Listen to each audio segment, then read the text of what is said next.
Your Holiness, Father Thomas, President DeGioia, Dean Miller, distinguished scientists, clinicians, brothers and sisters. 18 years ago,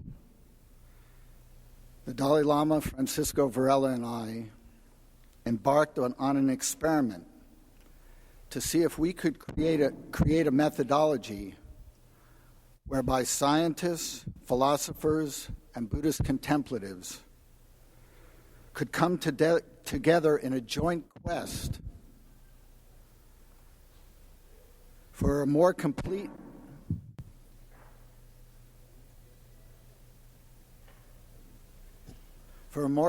understanding of the nature of reality, for investigating the mind, and for promoting well-being on the planet.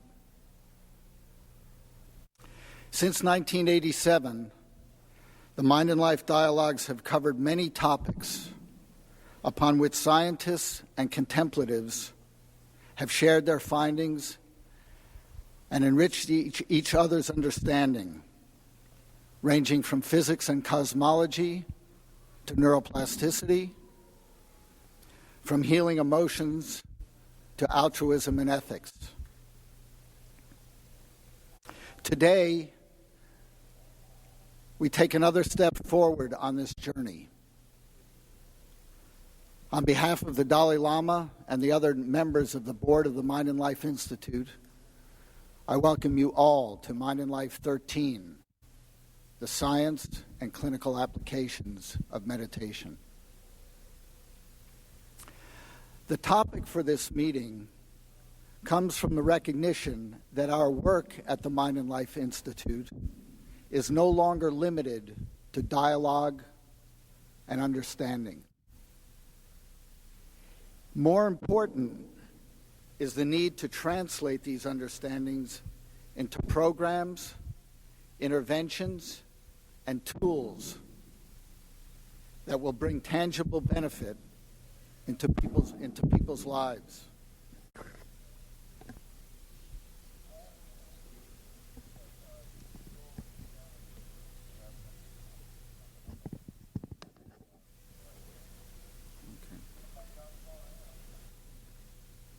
Hence, we have begun to ask very practical questions. How do we create and maintain healthy minds? How can we cultivate more emotional balance in our lives and in our societies? And how can we teach these self-management skills earlier in life? Currently, the Mind and Life Institute operates through 4 divisions, all working together to promote scientific understanding and individual and cultural well-being. Our Mind and Life dialogues with the Dalai Lama set the scientific agenda by exploring which areas of science are most ripe for collaboration with contemplatives and how that collaboration can be implemented most effectively. Our Mind and Life publications report to the greater scientific community and the interested public what has occurred in our dialogues. Our Mind and Life Summer Research Institute is an annual week-long residential symposium retreat for researchers, practitioners in science, contemplation, and philosophy to explore how to advance the hypotheses formulated at the Mind and Life Dialogues and Research Institute. And our Mind and Life Research Grant Program provides seeds research grants to investigate the hypotheses so formulated and explored. In the short time we have together here over the next 2.5 days, we will only begin an exploration of how we can more skillfully use the techniques of meditation and other forms of mental training in clinical applications to improve health and well-being. It is our deepest desire that you, both the audience and the participants, become inspired to explore and expand this frontier in your own lives and work. I thank the Georgetown Medical Center and the Johns Hopkins University School of Medicine for joining us in sponsoring this dialogue and for their leadership in integrative medical research. I thank the speakers and panelists for their wisdom, kindness, insight, and the many days of preparation they have devoted to make this symposium beneficial. I thank our sustaining patrons and our gold and silver sponsors who have provided financial support to make this meeting possible. And most importantly, I thank each and every one of you for your interest and openness in joining this exploration. I now have the privilege to introduce to you Dr. Edward D. Miller, the Chief Executive of Johns Hopkins Medicine and the 13th Dean of the Johns Hopkins University School of Medicine. Prior to coming to Johns Hopkins in 1994, Dr. Miller served on the faculties of the College of Physicians and Surgeons at Columbia University and at the University of Virginia Medical School. Under his leadership, the Johns Hopkins Hospital and School of Medicine have continued to rank among the very best in the world, and the school continues to rank at the top of NIH research funding. Dr. Miller, we are honored you were with us today.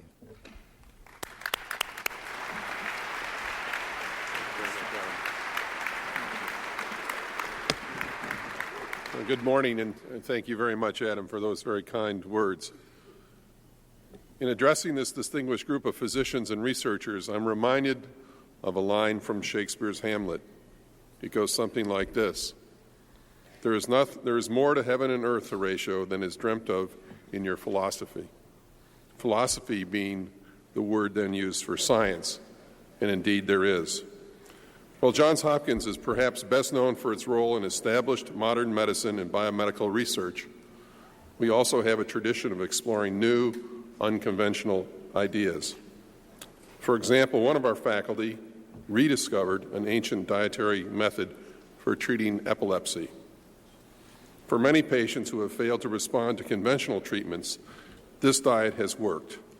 And just within the past few years, we established a new center for integrative medicine that offers selected, evidence-based alternative medicine services.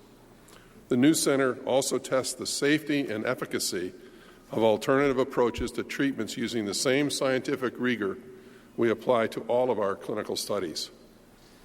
This is important because I believe all of us want to provide the proper, scientifically validated care most appropriate to those who seek our help. But we must remain open to new paths. I know that our next guest also shares this conviction, and it gives me great pleasure to introduce the distinguished president of a distinguished university, Dr. Jon J. DeGioia. For nearly a quarter of a century, Dr. DeGioia has worked to strengthen Georgetown University's role as one of the nation's premier institutions for education and research. Since graduating from the university in 1979, he has served both as a senior administrator and as a faculty member. And in 2001, he became Georgetown's 48th president. As president, Dr. DeGioia has shown his deep commitment to sustaining academic excellence at Georgetown, helping to recruit intellectual leaders to the faculty while securing substantial funding for scholarly research and academic programs. As the first lay president of a Jesuit university, Dr. DeGioia places special emphasis on sustaining and strengthening Georgetown's Catholic and Jesuit identity and its responsibility to serve as a voice and an instrument for justice. He has expanded opportunities for intercultural and interreligious dialogue, welcomed world leaders to the campus, and convened international conferences to address challenging issues. He is a member of the U.S. National Commission for UNESCO and chair of the Educational Committee. He also represents Georgetown at the World Economic Forum and on the Council on Foreign Relations. While projecting Georgetown University onto the world stage, Dr. DeGioia has not overlooked the university's home base. He has enhanced Georgetown's relationship with many political, cultural, corporate, and economic resources of Washington, D.C. He serves on the Greater Washington Board of Trade and the Federal City Council. He has also been a strong advocate of Georgetown's social justice initiatives that seek to improve opportunities for Washington's underserved neighborhoods. Please join me in welcoming Dr. Jon DeGioia. Jon? Thank you very much. Great to be with you. Okay.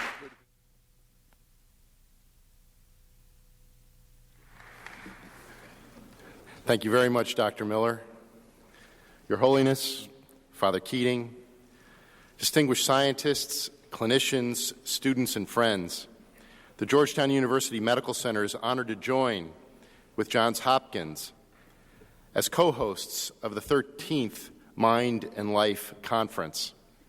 The conversations that will take place over the next 3 days offer an opportunity to explore our understanding of meditation and consider its possible uses in research and clinical applications. As an academic medical center dedicated to research, teaching, and patient care, Georgetown welcomes opportunities to bring together divergent views and experiences to expand our thinking about the possibilities of medicine. We are also a Jesuit institution and embrace the principle of cura personalis, or care of the whole person, and this includes a commitment to the field of integrative medicine. Our medical center has been at the forefront of education regarding the integration of complementary and alternative medical practices with conventional medicine. In 2003, Georgetown introduced the first basic science master's program in complementary and alternative medicine to prepare future researchers to explore the benefits and risks of this approach to medicine. Medical Center faculty members, Drs. Adi Haramati, Michael Lumpkin, and Nancy Harazduk, and their colleagues are using meditation and other mind-body techniques with students and faculty to foster self-awareness, self-care, and personal growth. We are grateful to the Mind and Life Institute for providing this opportunity to explore the growing interest in meditation within the medical and scientific community. It is my great privilege to introduce this morning the Institute's honorary chairman and continuing inspiration, His Holiness the Dalai Lama. One can hardly imagine a more extraordinary life than that of the gentleman we are about to meet. He was born on a modest farm in the mountains of Tibet.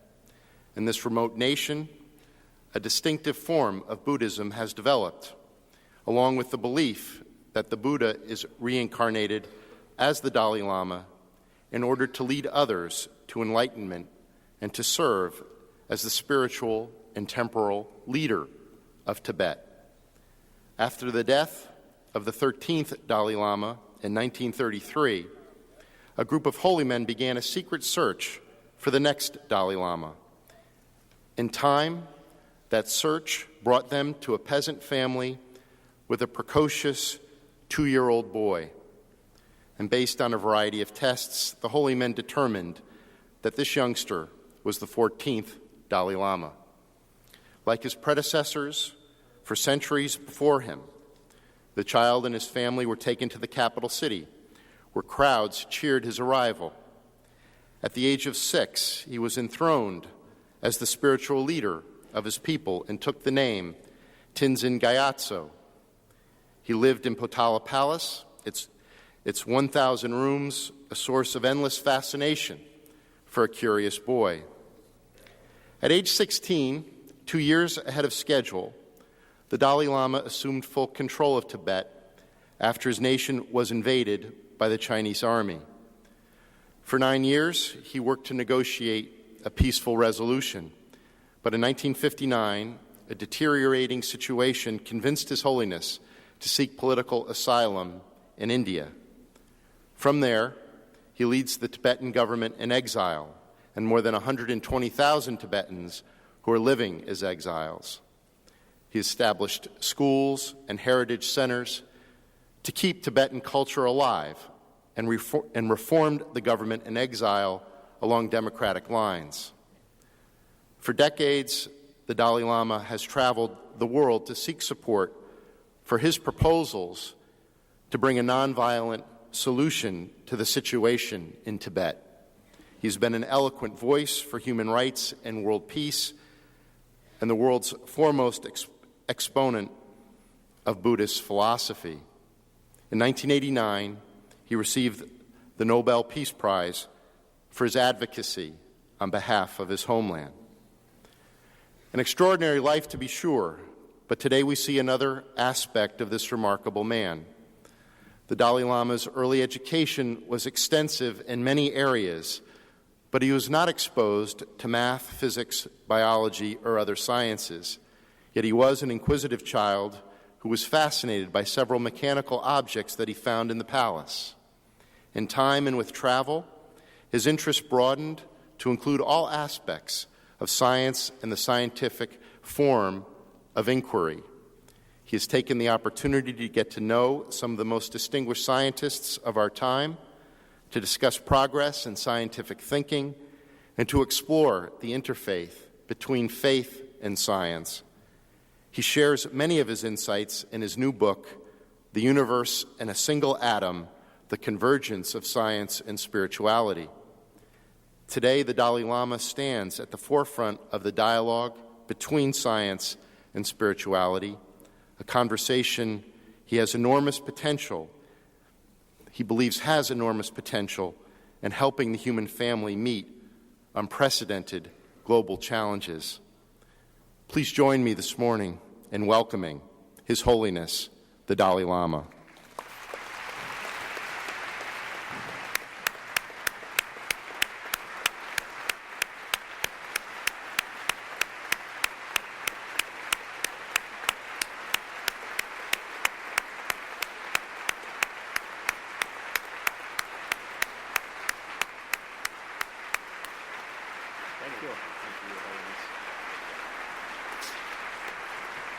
Before we start, I'd like to pay tribute to Francisco. Your Holiness, before you start, I'd like us both to pay tribute to the legacy of our co-founder, Francisco Varela. Without his commitment and dedication, we would not be here today. Your Holiness.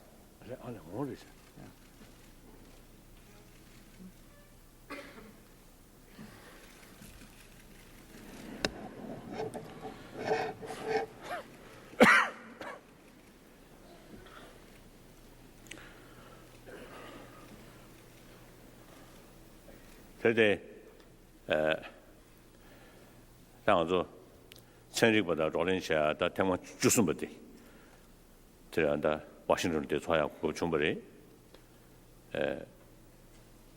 시작 아니 가보죠 근데 지금 천리 남아서 아니 몽구지 당에만 가서 뭐 신신벌이 아니 몽구지 배지다 사바차 되게 요아래 and I'm very happy to have this opportunity to participate in the 13th Mind and Life Dialogue, which is taking place here in Washington. And I would like to express my deep appreciation to all the key participants and the panelists, some of the scientists who are going to participate in this dialogue. I am already familiar with them. And there are also going to be a few other new scientists and, of course, the contemplative practitioners as well. So I would like to take the opportunity to express my appreciation to all of you first. And the Savage and the Catholic, the Lamaji, they do special day. Shirakabuchon, Mexico. One thing that is new to this particular unique to this particular Mind and Life dialogue is the presence of Father Thomas Keating, who represents the Christian spiritual tradition. And it's a particularly great source of joy for me to have that important spiritual tradition represented. And I would like to welcome you to this dialogue.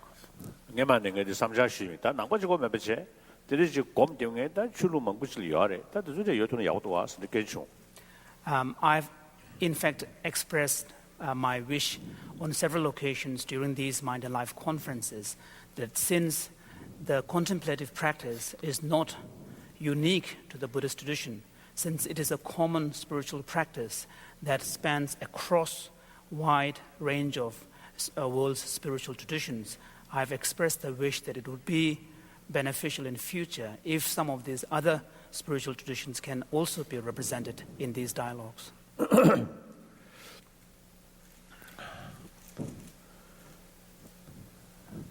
When I saw the picture, the late Verada,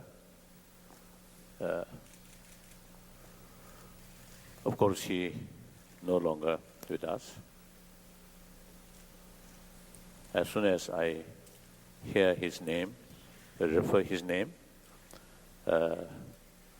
his face, particularly you see this side, quite big size.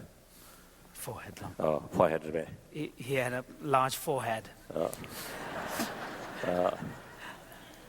And always shining. Then his eyes always very alert. Alert. So although he no longer with us, but his work or his spirit, his vision still very much alive. I think that's important. Sometimes certain noble work entirely depend on one individual. So long that individual there, that work active, then once that individual no longer there, and then his or her work also eventually diminish. I think that's I think unfortunate.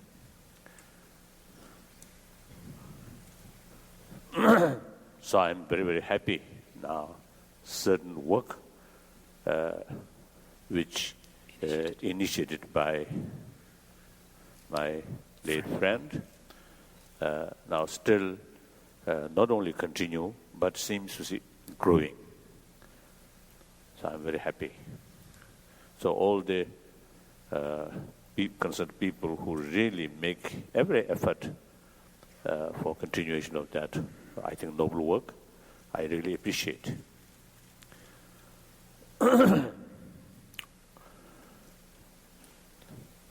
Then perhaps I think some people, I think first time, you see, attend.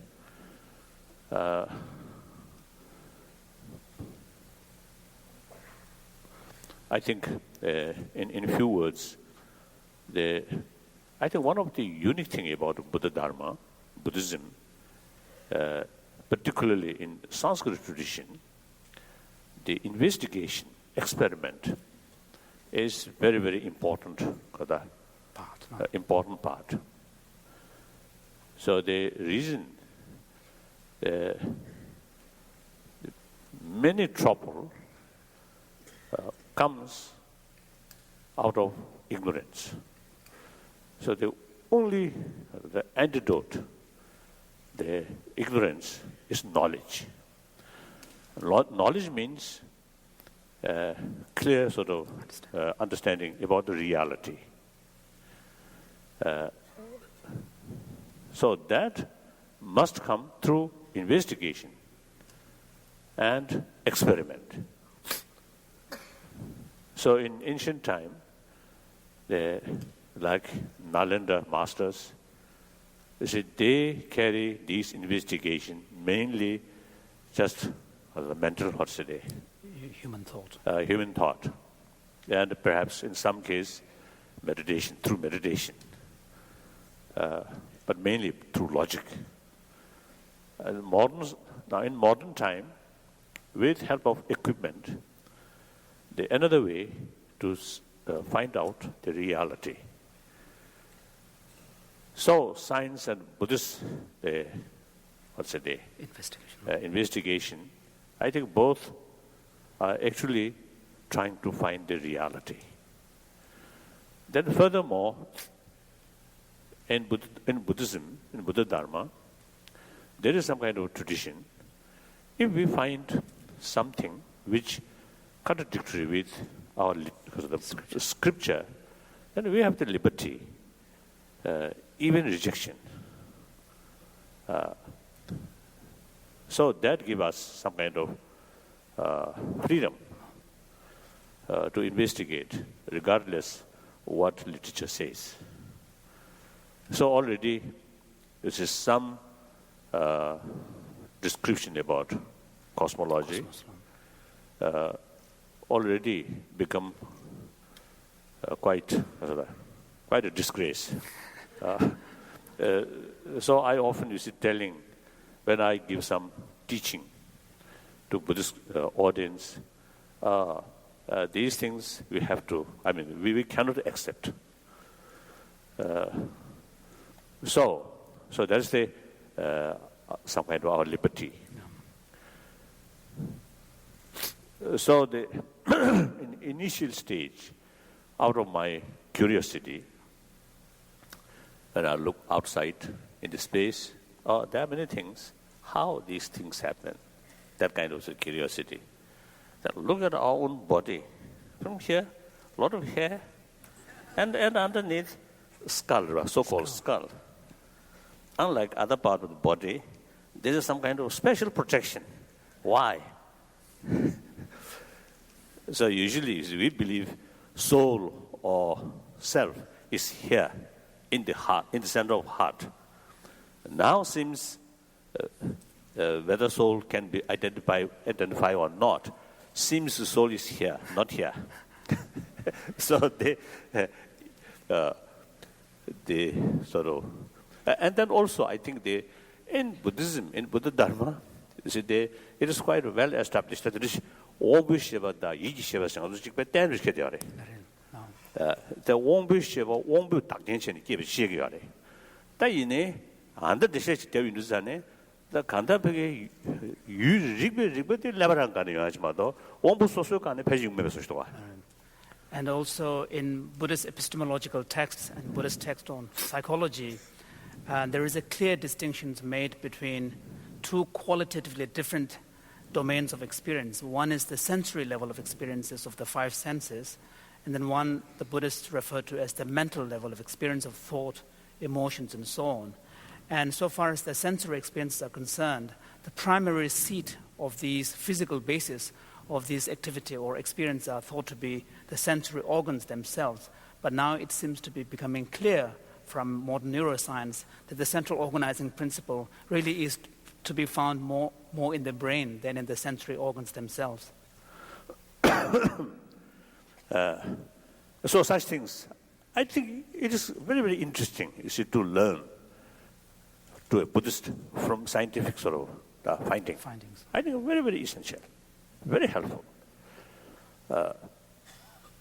So therefore, we already introduced the study of science.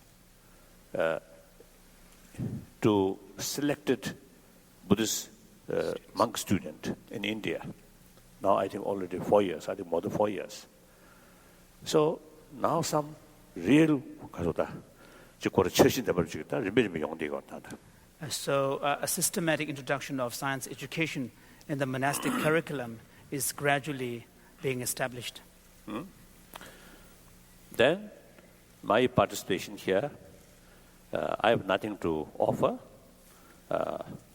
just to listen, to learn myself from these great sort of experienced scientists.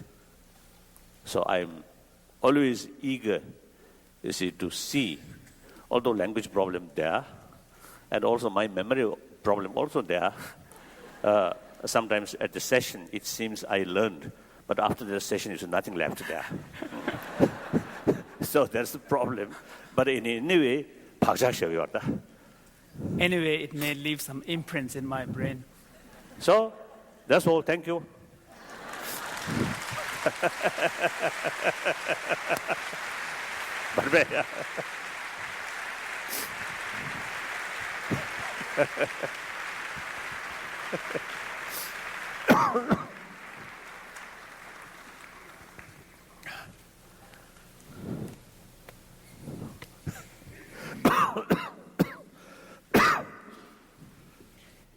I'm Richard Davidson, and this is Jon Kabat-Zinn, and we are the scientific coordinators of this meeting, and it's a pleasure to welcome you.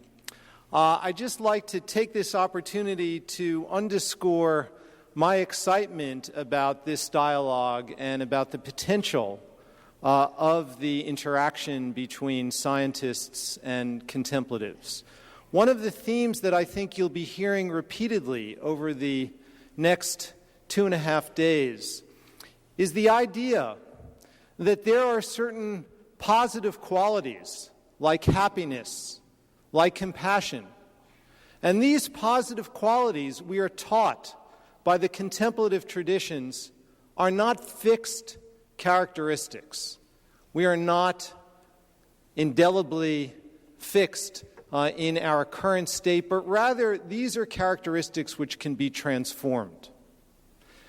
And the convergence of that idea with the modern concept of neuroplasticity, the notion that the brain can change in response to experience and to training, represents, I think, a very precious and important convergence and provides for us as scientists the foundation for going forward in a truly novel and integrative way.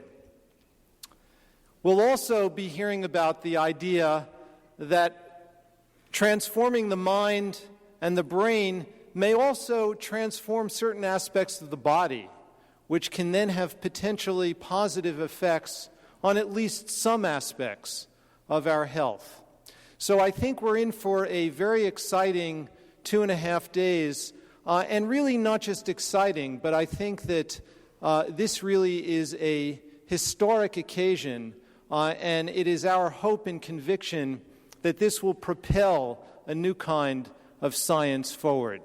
I thank all of you for coming, and John will say a few words. Thank you, Richie. I want to just add my welcome to Richard Davidson's and say a few things about the context of our all being here. This is, as you've heard, the 13th of the Mind and Life dialogues, and many of them have taken place in His Holiness's living room in India. And what we're doing is, in a sense, recreating His Holiness's living room here on the stage. At the direct request of His Holiness to actually expand the domain of these dialogues so that even with the books that have been published about the private meetings, that we can have a much larger conversation and invite much larger numbers of people who care deeply about these issues from one side or the other, from the basic science side, from the clinical application side, or for that matter, from the application to one's own life side, all of which are coextensive, to participate in deep and meaningful ways, not only in the gathering here today, but in the ripples that go out from these kinds of gatherings. So in that sense, the invitation is truly participatory, and this, in a sense, is a collective investigation that you are an extremely important part of.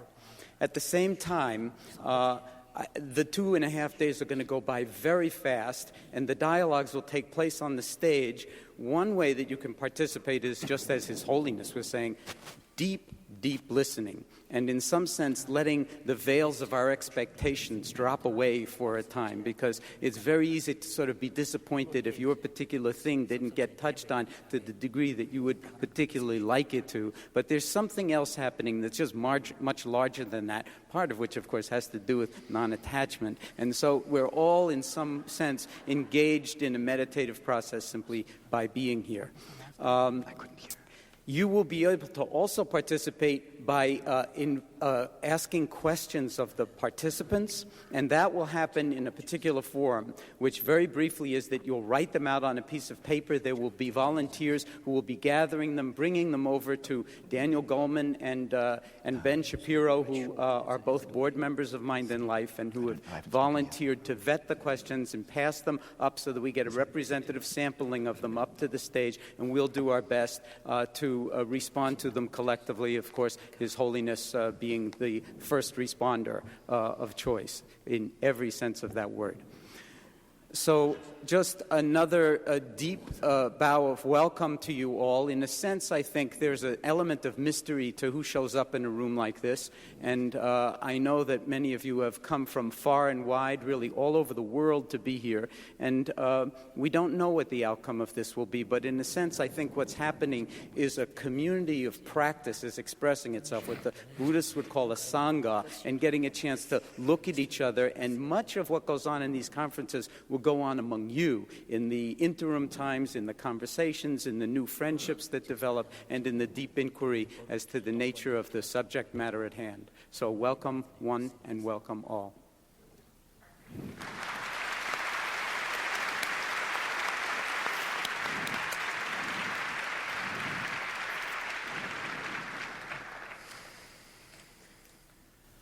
So, at the outset of these 2.5 days of very promising and inspiring dialogue, this morning we are going to reflect about the nature of meditation, its principle of applying it on a mindfulness-based meditation to a better well-being, and how meditations can be studied in collaboration with neurosciences. But one of the first questions one may ask ourselves is, why bother meditate? And if so, on what and how? So it comes to the very nature of meditation as a mental training, as a tool of transformation over the long term of our life. So why bother? Maybe are we really living our life in the most optimal way? We may say that mental health is not simply the absence of mental illness. And what we call our normal state of going about our life, what we call the colorful, rich life, full of emotions. And is it really an optimal state, or is it such a widely spread pandemic that we hardly notice it anymore? And we can see through our own experience that the way we engage with the world and with our own way of interpreting the world is often distorted by a way of perceiving things that is not in adequation with the way things are. And often we find ourselves in the pangs of torments from what we call mental toxins, hatred, obsessive desire, arrogance, nagging jealousy. Those are certainly not optimal ways of relating to our own experience and relating to others. We know that we can experience genuine altruistic love and compassion, but couldn't we do so that these states of mind are more often the way we relate with others? So hence the idea of a long-term transformation to become a better human being for one's own well-being and that of others as well. They come together. So that is precisely the very meaning of meditation, as we'll hear more about today. Meditation is not just sitting and blissing out under a mango tree to have a better day. And of course, that might help. But truly, it means, if we go at the eastern roots of the word, it means cultivating new qualities, new way of being. It also means familiarization with a new way of seeing the world, not grasping to permanence, for instance, seeing more the dynamic flow of interdependence. It means familiarization with qualities that we know we have the potential to develop, like unconditional compassion and openness to others, inner peace. It's also familiarization with the very way our mind works. So often, it means that we are full of thoughts that ceaselessly go through our mind. We hardly notice what's going on. What is behind the screen of thoughts? Can we relate to some kind of basic mindfulness, open presence? So all these constitute meditation. And from the start, the whole Buddhist path has a therapeutic goal. It is to free ourselves and others from suffering. So we can see that obviously this is something that is not just like a hobby or something that is nice to add to our life, but the inner transformation is something that will determine the quality of every instance we live. So then we may ask, why there is such a need to collaborate with science? What both sides can expect, what humanity can expect from that? So first of all, for those who have been engaged over part of their life in this process of mental transformation, the benefits are obvious, hopefully, if our practice goes in the right way. And there's a wish to share something that is dear to oneself and that we know has brought so much in our life that it could bring something to others' life. And in terms of the collaboration with science, there's also the thirst for knowledge, to know things how they are. We know there are specific states of meditation, but what is the signature in the brain? What is the relation of different states of meditation with other known states of mind, cognitive state, emotional state, that take place in the mind and in the brain, which have been studied? Especially, what could be the effect of long-term mind training? Because, of course, we know, as Richie will explain us this morning, that, for instance, learning a musical instrument can change your brain. That is great. It's wonderful to play the piano. It's not the ultimate drama if you don't. But compassion, attention, vigilance, mindfulness, inner peace, you can see that these are fundamental aspects of the quality of our life. And so the hope is through increasing and deepening our knowledge, both of what really mental training is, how that affects in the short and the long term our brain, our body, our relation to the world and others. How do that eventually be a contribution to humanity? That's, I think, really our common goal. Can we help to bring something in education, in cultivating emotional balance, in a way that, as His Holiness often says, there cannot be outer peace without inner peace. There cannot be outer disarmament of violence and hatred without inner disarmament. If we want to have an harmonious society, it has to begin with oneself. That is what meditation is about. That's what we are going to hear about this morning. So first, Ajahn Amaro will delineate some of the main principles of meditation, mind training, and of the Buddhist path.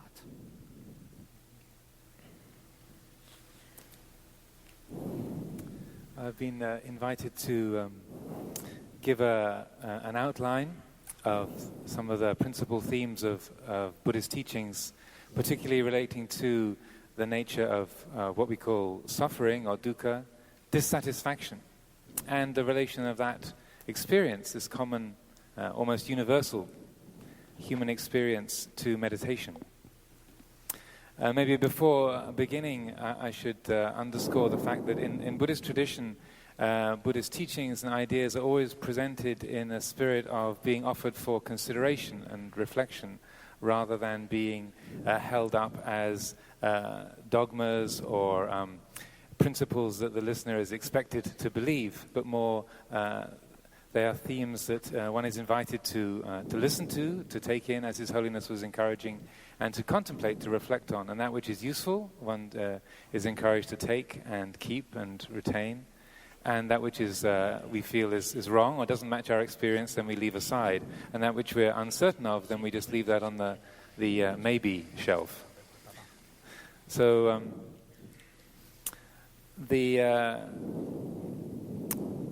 in a way, just as doctors and pharmacologists, medical researchers exist in the world because we don't experience perfect health all of the time, So similarly, it could be said that psychotherapies, spiritual teachings, religions exist in the world because we don't experience perfect happiness all of the time, even when the social or physical conditions are ideal.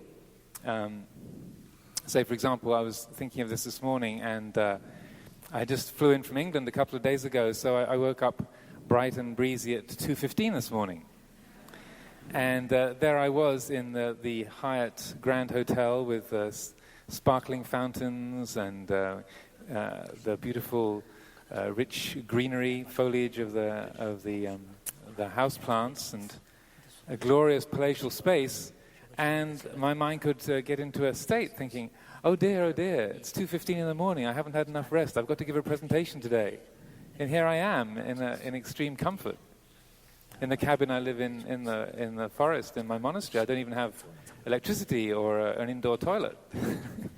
So here I am in ideal conditions, but yet the mind could get caught up, worried, anxious, distressed.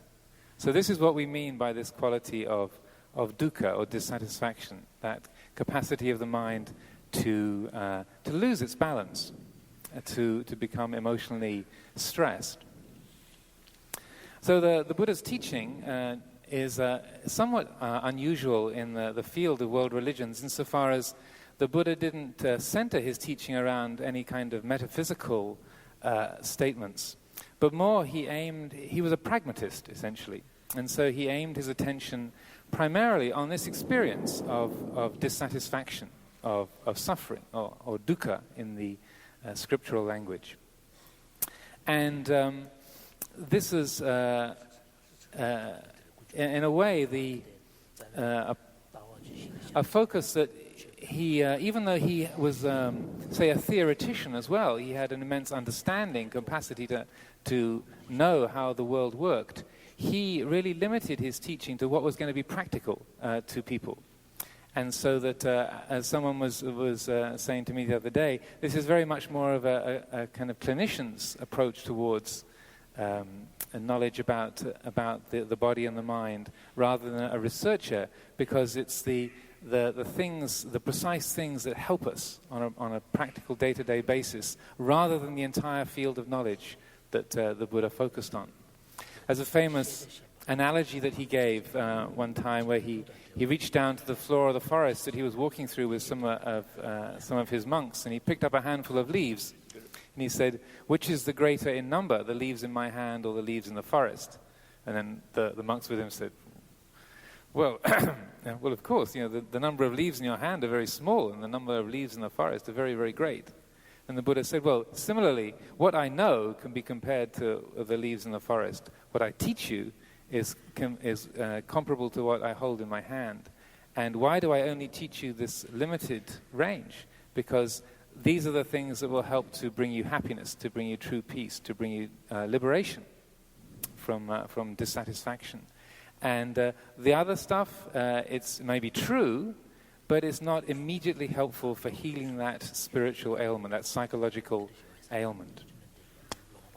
There's another analogy he used, a simile of what's called the wounded soldier, and this is where he says, if a soldier is shot with a poisoned arrow on the battlefield, and the field surgeon comes out and is about to pull the arrow out, and then the soldier says, no, don't pull the arrow out until you find out the name of the person who shot me. And also, I need to know the name of the village that he came from. And not only that, I need to know the name of his parents and his grandparents on both sides.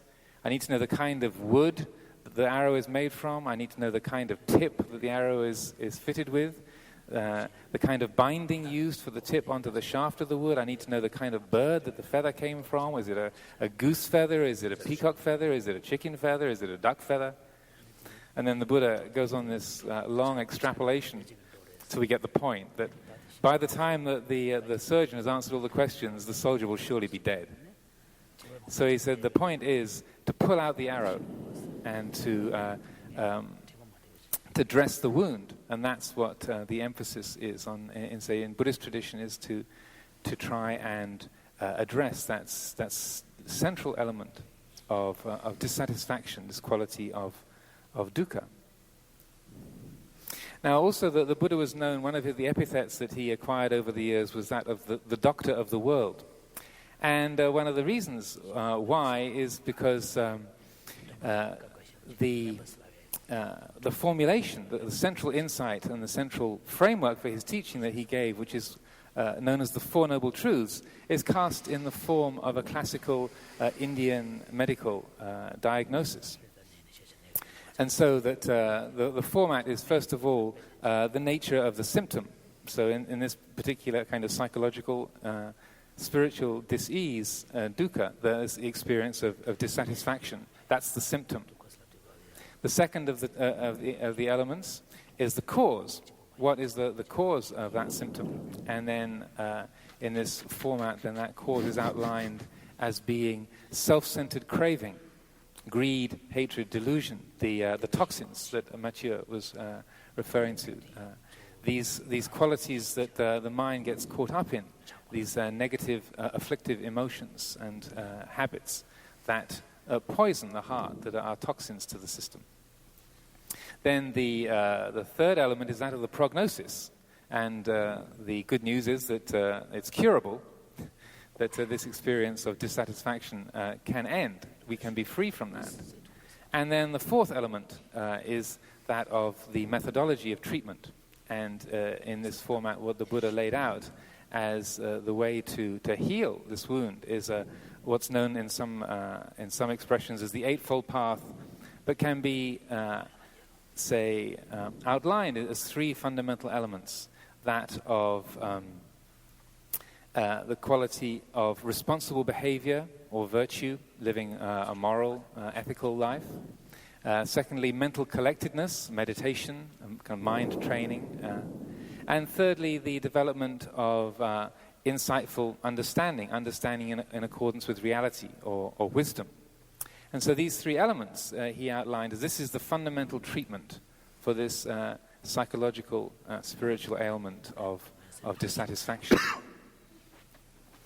Now, it's also, I should underline that the Buddha made no claim to have a monopoly on truth. And one time when somebody asked him, well, is it the case that you're the only one who really understands this and the way things are, and that all other spiritual teachings are incorrect, all other paths are erroneous?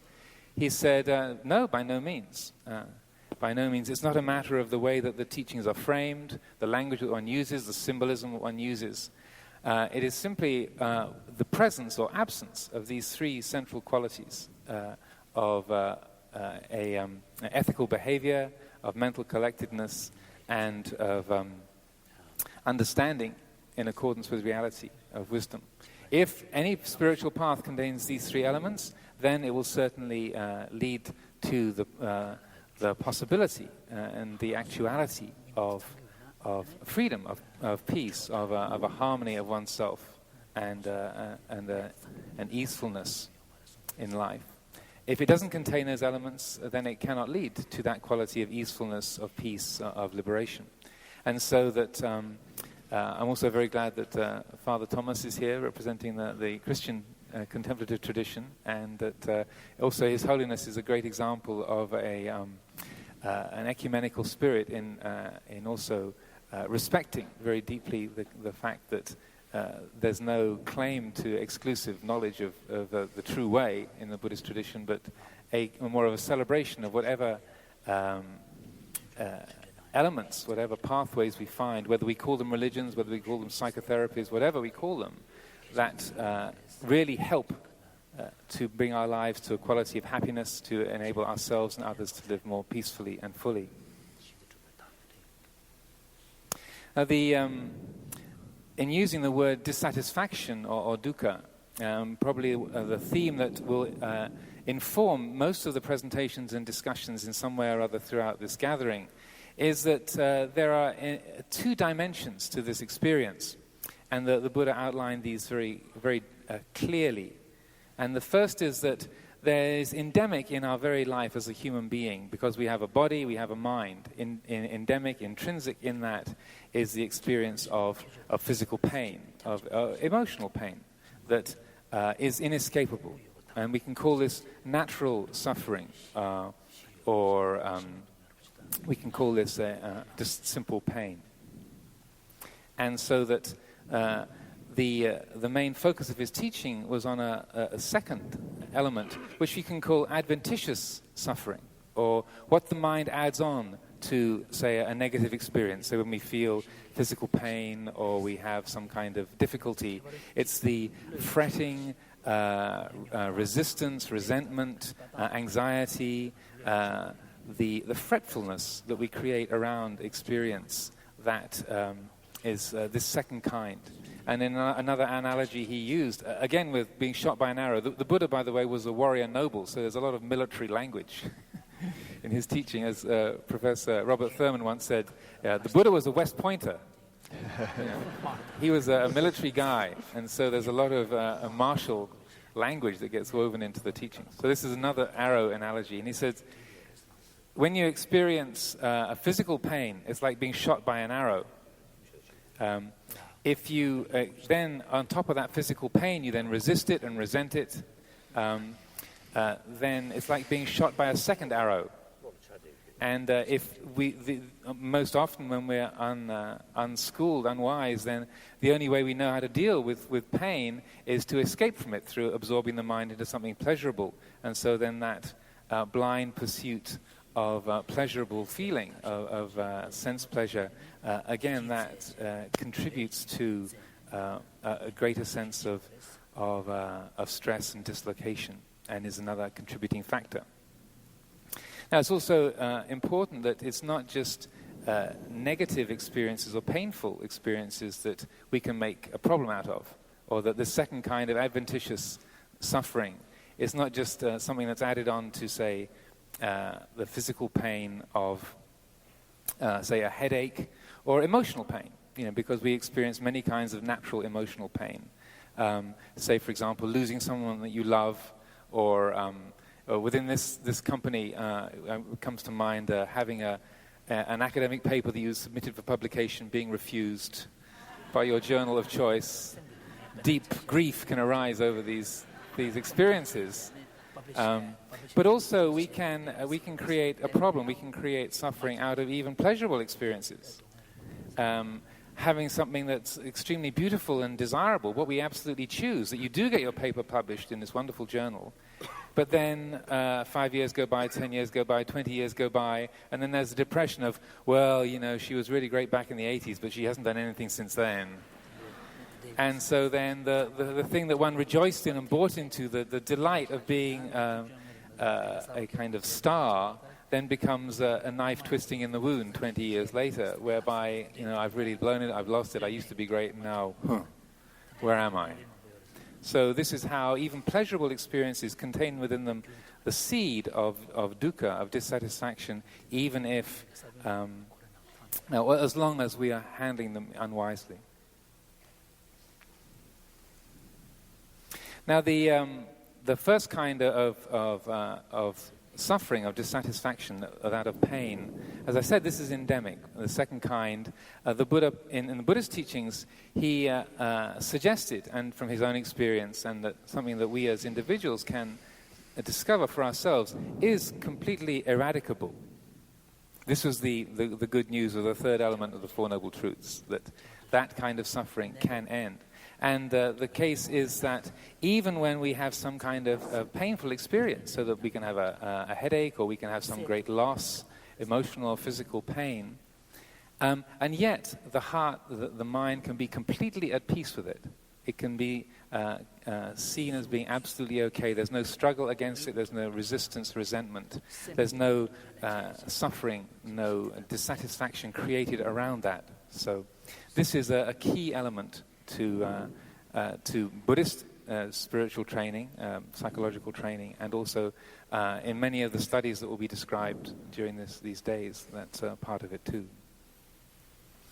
Maybe also to expand a little on what Matthieu was saying about meditation.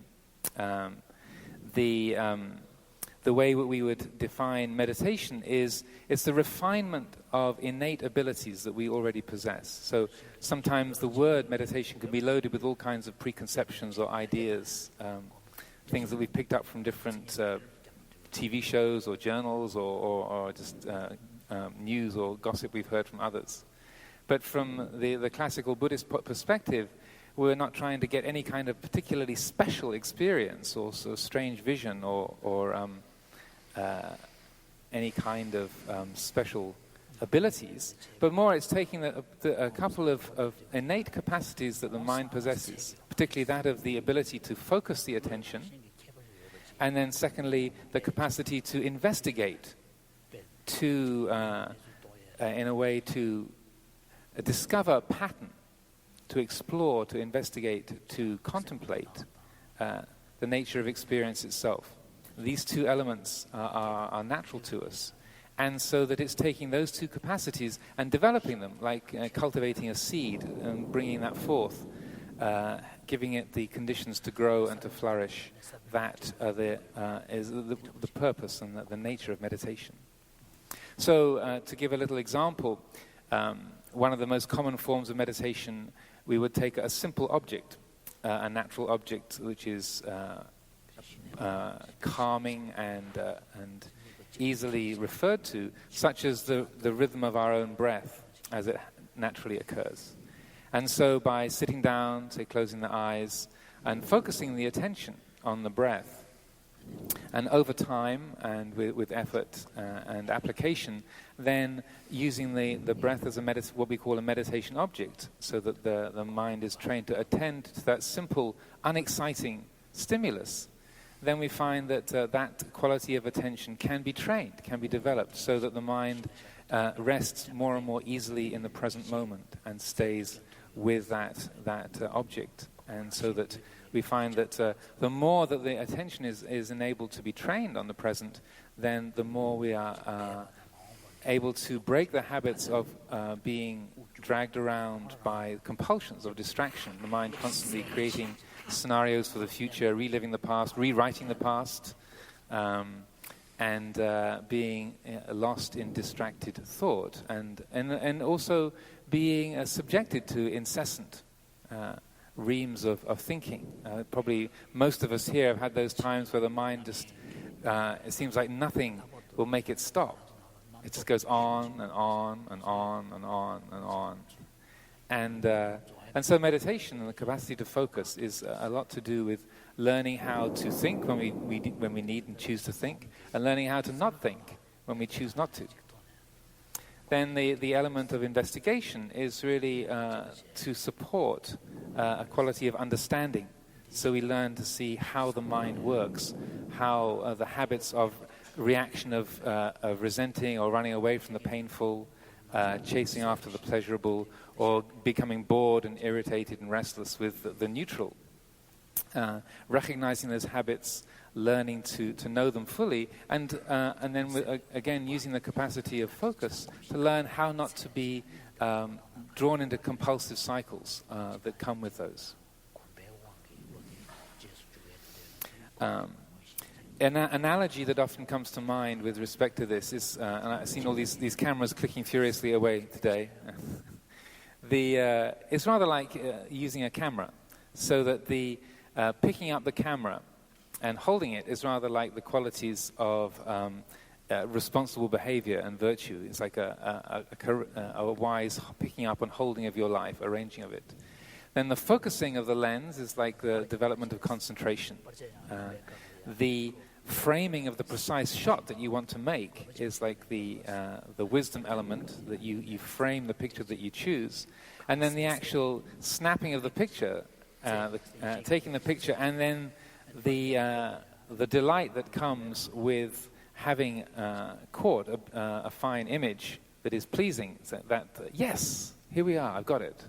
That pleasing quality of catching that moment in that way, in a way you could compare that to the actual insight, the change of mind, the transformation that occurs when we find we actually handle the world differently.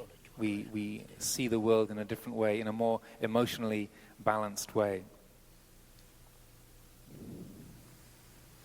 Another couple of things perhaps to say about meditation and to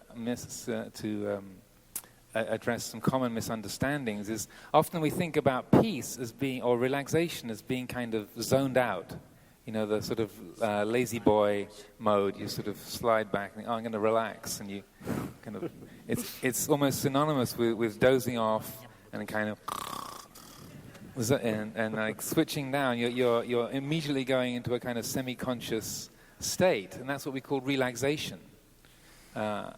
And so, and then when we think about being aroused or excited or interested, then this is the kind of roller coaster, scary movie kind of excitement. It's like, and we like that kind of stimulation. And again, some of the experiments that we'll be introduced to during this week will address that. That quality of stimulation, we love that kind of short-term stress.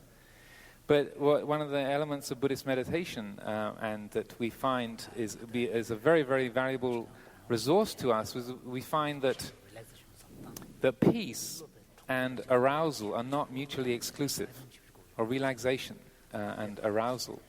So that when the mind is truly focused and truly alert, fully attentive to the present moment, whether one's attending to the breath or not, when there's a clear and unwavering focus and that kind of concentration, it can be both completely peaceful and highly energetic, both at the same time. The mind is completely alert, but yet utterly peaceful simultaneously. The two are not mutually exclusive. And again, I put this forward as a suggestion.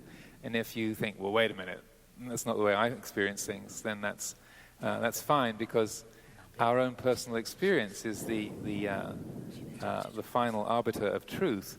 But also, I would suggest to maybe suspend disbelief if you can think, well, maybe that's possible. Maybe that is the way that it works. Let's take a look and see. Now, in the Buddhist tradition, the quality of easefulness of being and the quality of understanding of the nature of our life, what we would, in our kind of vernacular, we would call liberation or enlightenment. This is the standard for perfect mental health. Again, echoing something that Matthieu was saying, that you're not, in terms of Buddhist tradition, you're not completely sane until you're fully enlightened. And so the familiar kinds of condition of compulsively running away from the painful, pursuing the pleasant, and getting bored with the neutral, and coping strategies that we have with life, and what we would normally consider to be kind of average conduct or average sanity, in the terms of Buddhist psychology, that's considered a less than fully sane state of mind. And that it's interesting to compare the models of Buddhist psychology in this respect and the Western model. And maybe the last point I'd like to address is the nature of the relationship between the physical and psychological elements. And so that, and particularly in the way that we relate to painful feeling, for example. And so that how the mind handles a difficult situation and what effect that can have both on our mind and on our body. So again, taking the example of sitting meditation. So maybe some of you are familiar with this, maybe many of you are completely unfamiliar. And so that in an ordinary period of meditation practice, say in the monastery where I live, we would have a sitting for 45 minutes. And when you sit with your body in a cross-legged posture, completely still for 3/4 of an hour, then it's very easy to experience aching knees or aching back or pain in various different parts of the body. So as that painful feeling starts to arise, then the initial reactive patterns can be, I'm trying to concentrate on my breath, this pain in my knee is getting in the way, I wish it wasn't here, I wish it would go away, oh dear, is that my meniscus ripping, I'm going to have knee surgery, oh my God, they're going to have to carry me out of here on a gurney. And so that then the body tenses up, and that feelings of aversion and fear, anxiety, then cluster around that painful feeling like a swarm of flies around a piece of meat. And so that if we then realize what's happening, there's a negative reactive process. This adventitious suffering is clustering around that feeling. We recognize that's happening. Then, applying this kind of principles I've been describing, you would work with it in two different modes. Firstly, to relax the attitude. So recognizing, well, this is just a feeling of pain in my knee. I probably don't need surgery today. It's just a discomfort that's only arisen a couple of minutes ago, so perhaps it's not absolutely lethal and life-threatening just at the moment. And so relaxing the attitude is just a feeling of pain. I can live with this probably for the next 5 minutes without any kind of danger. It's just a feeling, no need to get upset, no need to get anxious. Relax, let go. So we soften the attitude or relax the attitude. And then the second part is then relaxing the body, noticing as we've been reacting blindly to that painful feeling, the knee is tensed up, the hip joints are tensed up, the back is tensed up. And so then by physically relaxing the body and relaxing the attitude, then we find two effects come from that. The first effect is that the subjective degree of pain actually diminishes. So that, not that we do actually measure these things in numbers, but for example, since I'm amongst scientists and measurers of things by numbers, say it was a level 6 pain, then out of 10, then by relaxing the body, then the level 6 pain drops to a level 3 pain. But then even though it's still a level 3 pain, by the relaxation of attitude towards it, and this is in a way the key point, is that we find that it can be recognized as being absolutely not a problem, that there's a complete peacefulness and ease, even though that pain is present. And so this is, again, something I'm just putting out as a suggestion, or something that certainly I've experienced and is a common experience within Buddhist meditation. But in essence, it's a crucial element to recognize, and that when one sees that there can be a painful experience, and to be completely at peace with it, just on a physical basis, the most essential or the most useful element is then we see that transfers to emotional pain as well.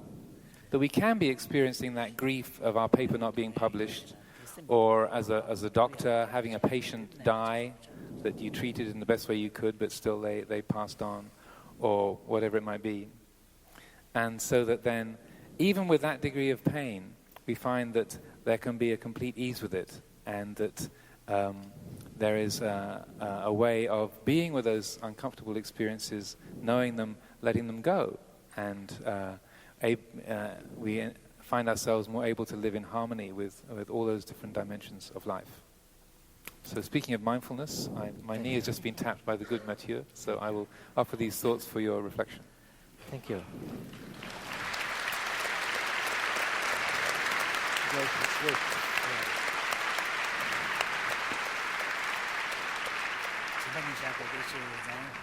So what can meditation and some of its fundamental aspects in terms of mindfulness, how can that help or affect our daily life? Jon Kabat-Zinn for many, many years has been trying to see how bringing more mindfulness in our way of being can help people who are sick, physically, mentally. So he's going to explain his work on mindfulness-based meditation.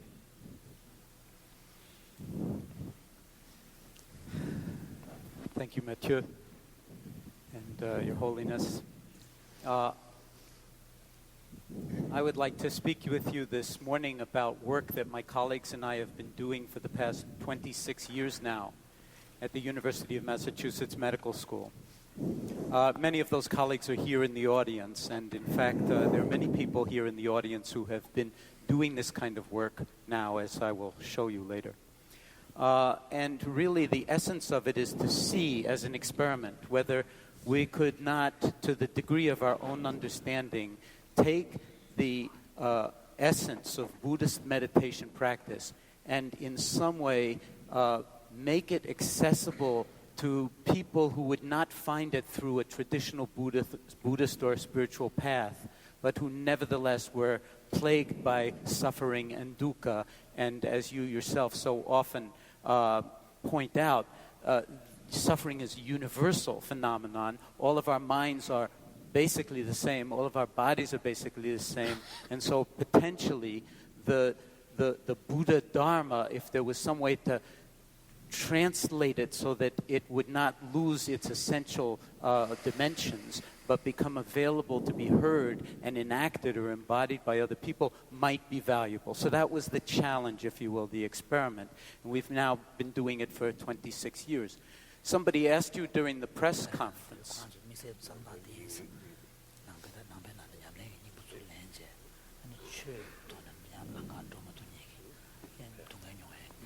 So somebody asked you during the press conference, well, I can't meditate. I know a lot of people meditate, but I can't meditate.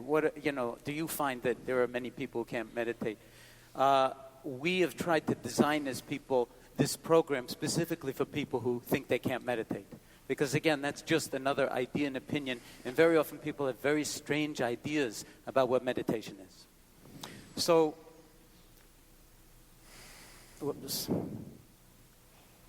I will describe what we call mindfulness-based stress reduction and the rationale and motivation behind it, how we understand and use the term mindfulness, how this approach has spread, so over there on the screen over there, how this approach has spread and its integration into medicine nowadays.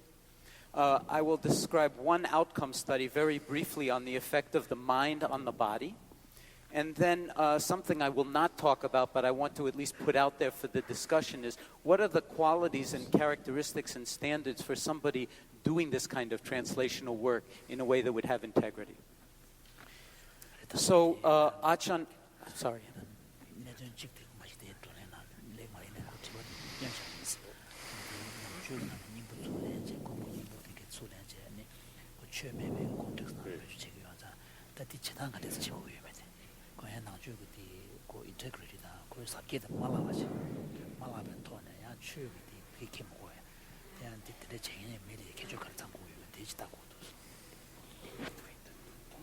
So Ajahn Amaro spoke of the Dharma in some way as being, and the Buddha being able to be framed in terms of medicine, in terms of a diagnosis of dukkha, a cause or an etiology, a prognosis and a treatment. And there are many links I've found between medicine and meditation. In fact, the two words in English sound a lot alike. And your old friend David Bohm pointed out in this wonderful book, Wholeness in the Implicate Order, that the words meditation and medicine in English come from the same root meaning, which means to measure, in the Platonic sense, that everything has its own right inward measure.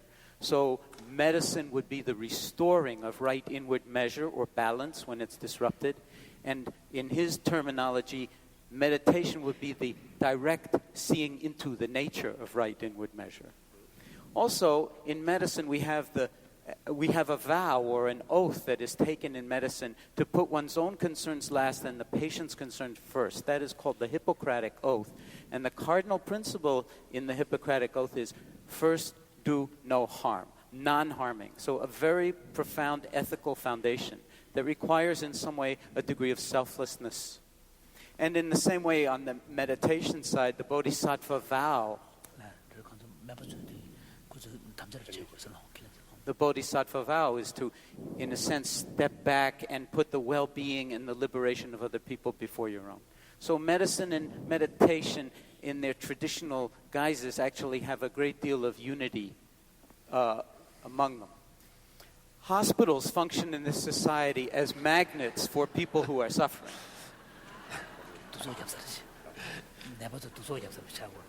They call them dukkha magnets. So what better place to develop and offer a universal Dharma approach to the relief of suffering and investigate its clinical effectiveness? It's a perfect environment because there's a big sign on the door, suffering, come here. And it's only when it's a very high degree of suffering that people come, because people don't want to go to the hospital, so it requires a high level of suffering. So we thought we would call what we do stress reduction, because everybody can relate to stress reduction. Stress, I get it, I understand it, I need my stress reduced. And many translators nowadays, Buddhist scholars who are translating with Pali into English, they use the term stress to translate dukkha as opposed to suffering. There's acute stress and chronic stress. You'll hear more about that in certain other presentations. Medicine does very, very, very well with acute stress, and that's not what the stress reduction clinic is for. That's for an emergency room at the hospital or a psychiatric emergency, but the stress reduction clinic is basically set up for people who have long-term chronic difficulties that medicine has not been able to help them with completely. And many people actually fall through the cracks of the healthcare system and do not achieve total satisfaction. So again, more dukkha. And just to say that now there's been a study showing that stress actually, many of us often say when we feel very stressed, this is taking years off my life. Now there's proof that that actually is the case.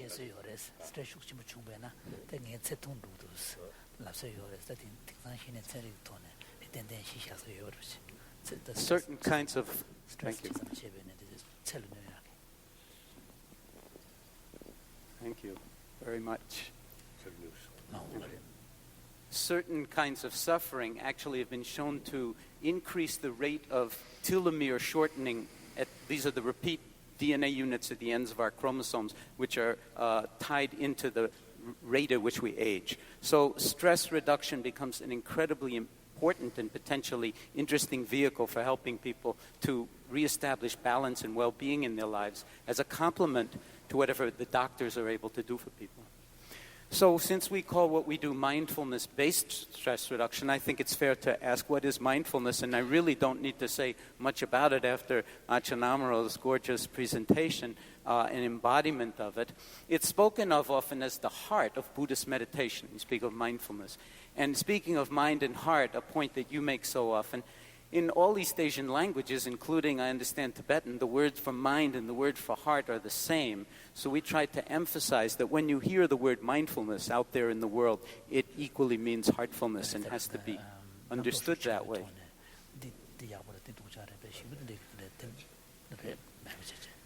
So we define it as moment-to-moment, non-judgmental awareness that's cultivated by paying attention on purpose in the present moment.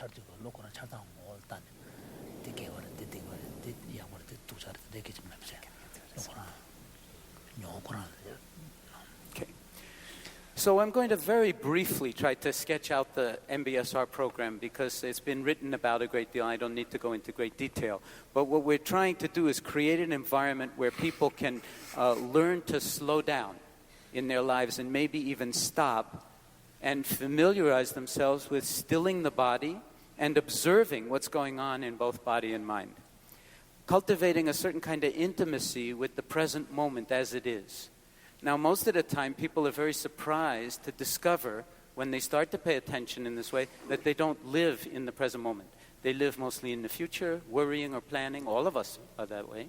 Or in the past, remembering things that have happened before and sometimes getting quite bent out of shape about it. So stopping, in some sense, in Western society is a very radical act. Just stopping and then opening one's field of awareness. Ultimately, I believe it's an act of self-compassion.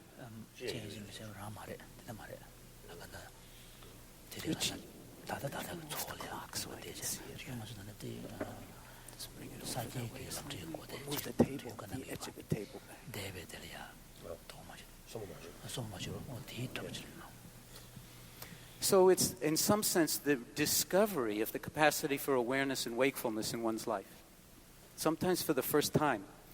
Between 1979 and this year, over 16,000 medical patients have completed the MBSR program at the Stress Reduction Clinic at the University of Massachusetts Medical Center. And it's a clinic in the form of an 8-week-long course. People come to the hospital once a week. They have a class with 25 or 30 other people. There's an all-day silent retreat in week 6.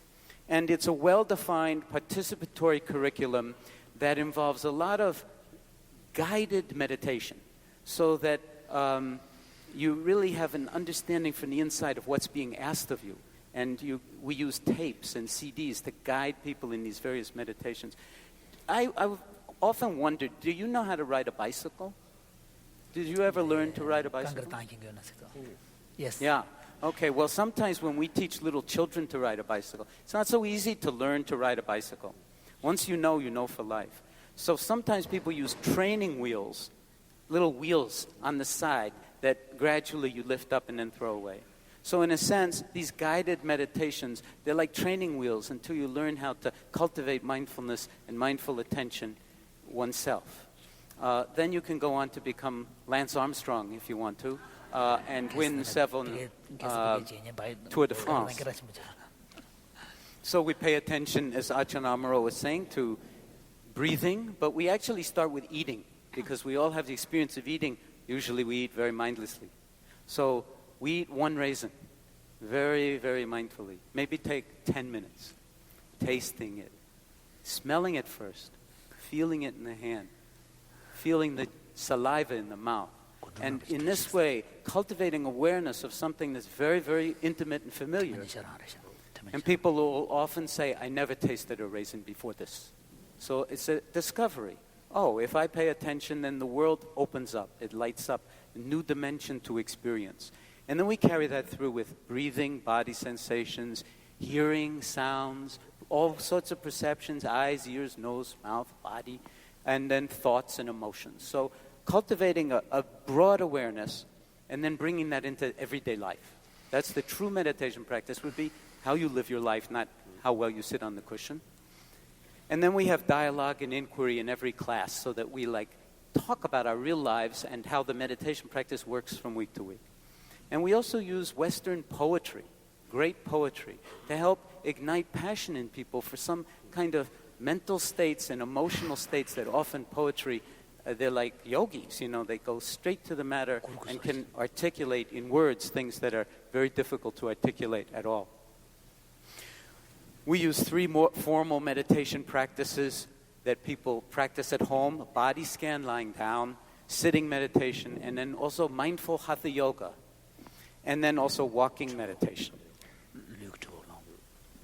And there is a strong attitudinal and ethical foundation to MBSR, to this way of doing things.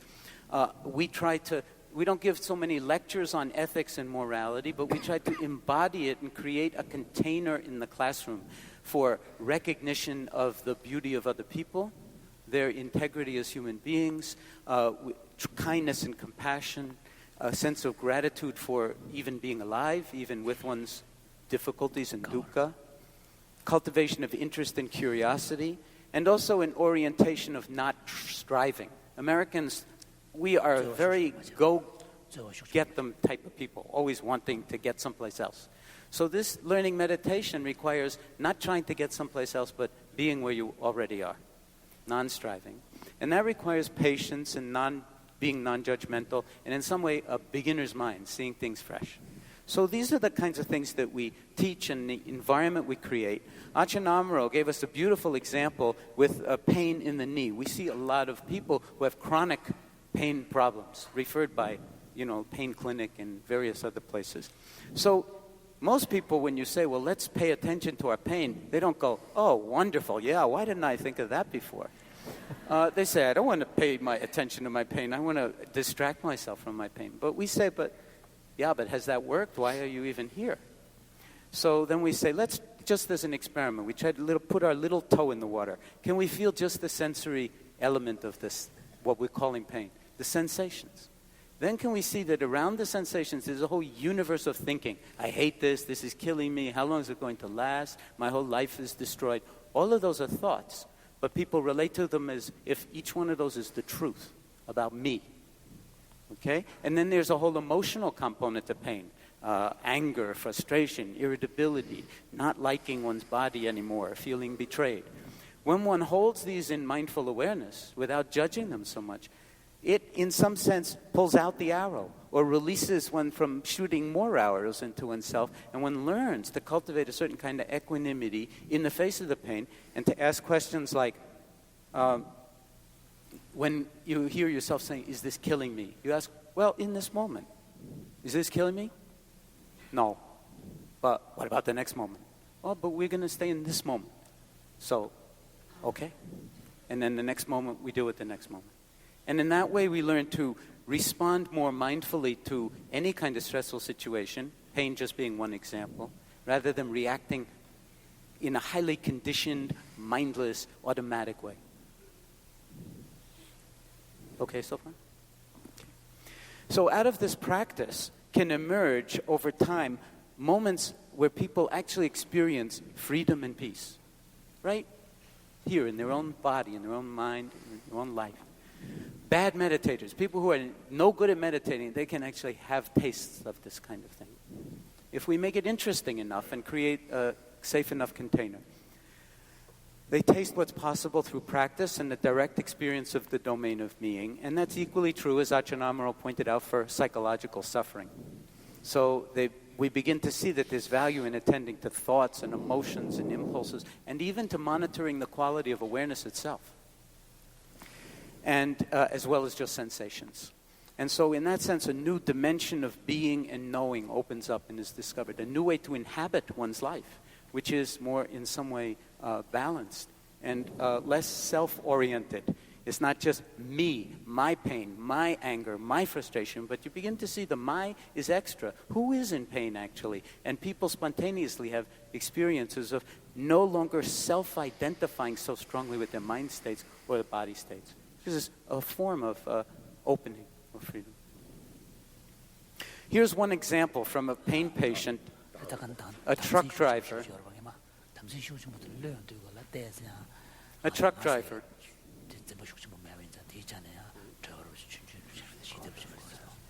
who said, my pain is still here, it's not gone, but you know, if I start to feel it too much, I just go sit somewhere, take 10, 15, 20 minutes and do my meditation, and that seems to relieve it a great deal.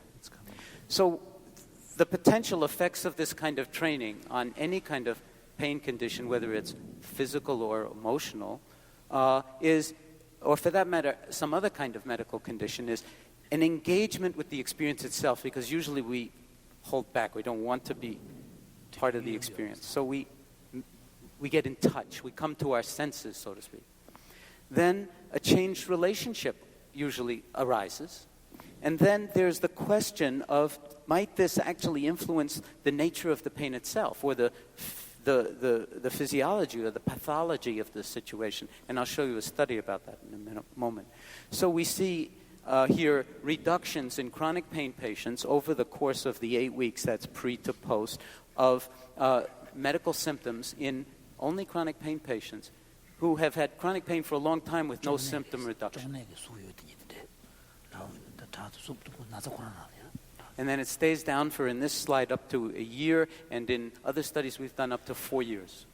So in 8 weeks, people are changed to a degree that 4 years later, they still experience the differences. And that's, of course, what one hopes for, is that you have a short experience of exposure to the meditation, but then, in some sense, it becomes an act of love, and you continue for the rest of your life. And then, in some sense, at the beginning, we think, I'm practicing the meditation. People often say, I'm practicing my meditation. After a while, as you well know, it feels more like the meditation's practicing me. You know, it becomes so much a part of your life.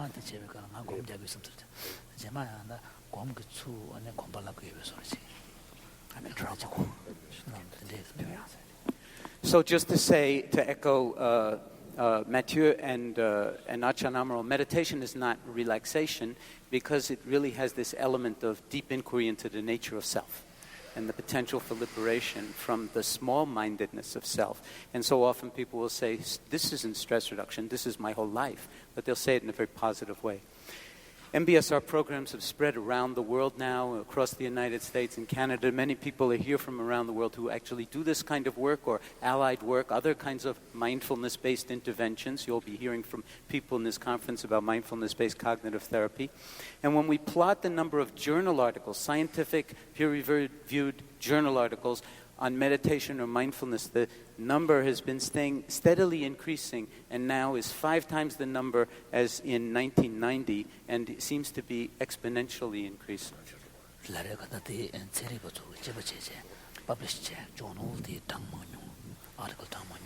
You heard from our co-hosts from Johns Hopkins and Georgetown Medical Center that they are both now deeply engaged in what's being called integrative medicine, that integrating these kinds of principles into what's called mind-body medicine or integrative medicine, and teaching it to medical students and to the house staff and so forth. And as was mentioned, there are now 29 medical schools that, and many of them are represented here today, that are part of this consortium of academic health centers for integrative medicine. And I think it's fair to say that mindfulness is a core element of their mission. So now I'm going to, in my final few moments, just mention two studies. One, Richard Davidson's going to talk about, we did it in collaboration, on a question of mindfulness-based stress reduction, a clinical trial in a work setting to look at how people regulate emotion when they're under work stress or life stress. And he will talk about that, and it involves brain changes and immune changes. And then the study that I'm going to talk about has to do with whether the mental changes or meditation can influence the body and the healing process that we can see and photograph, because it has to do with the skin. And it has to do with a disease we call psoriasis. So this is the skin this disease is an uncontrolled cell proliferation of the epidermis, the layer of the skin that grows. And it can look normal or it can look this way, and it can cover the whole body. And stress makes it much, much worse. You have more flare-ups when you have high emotional stress, and also when you're not under stress, it tends to go away. Sunlight is very good for it, the ultraviolet light and sunlight. So in northern climates, the treatment for psoriasis is phototherapy, where you stand in a light box naked, so your skin can be exposed, but you have to shield your head and your eyes because it's like being cooked in a toaster oven. And patients come for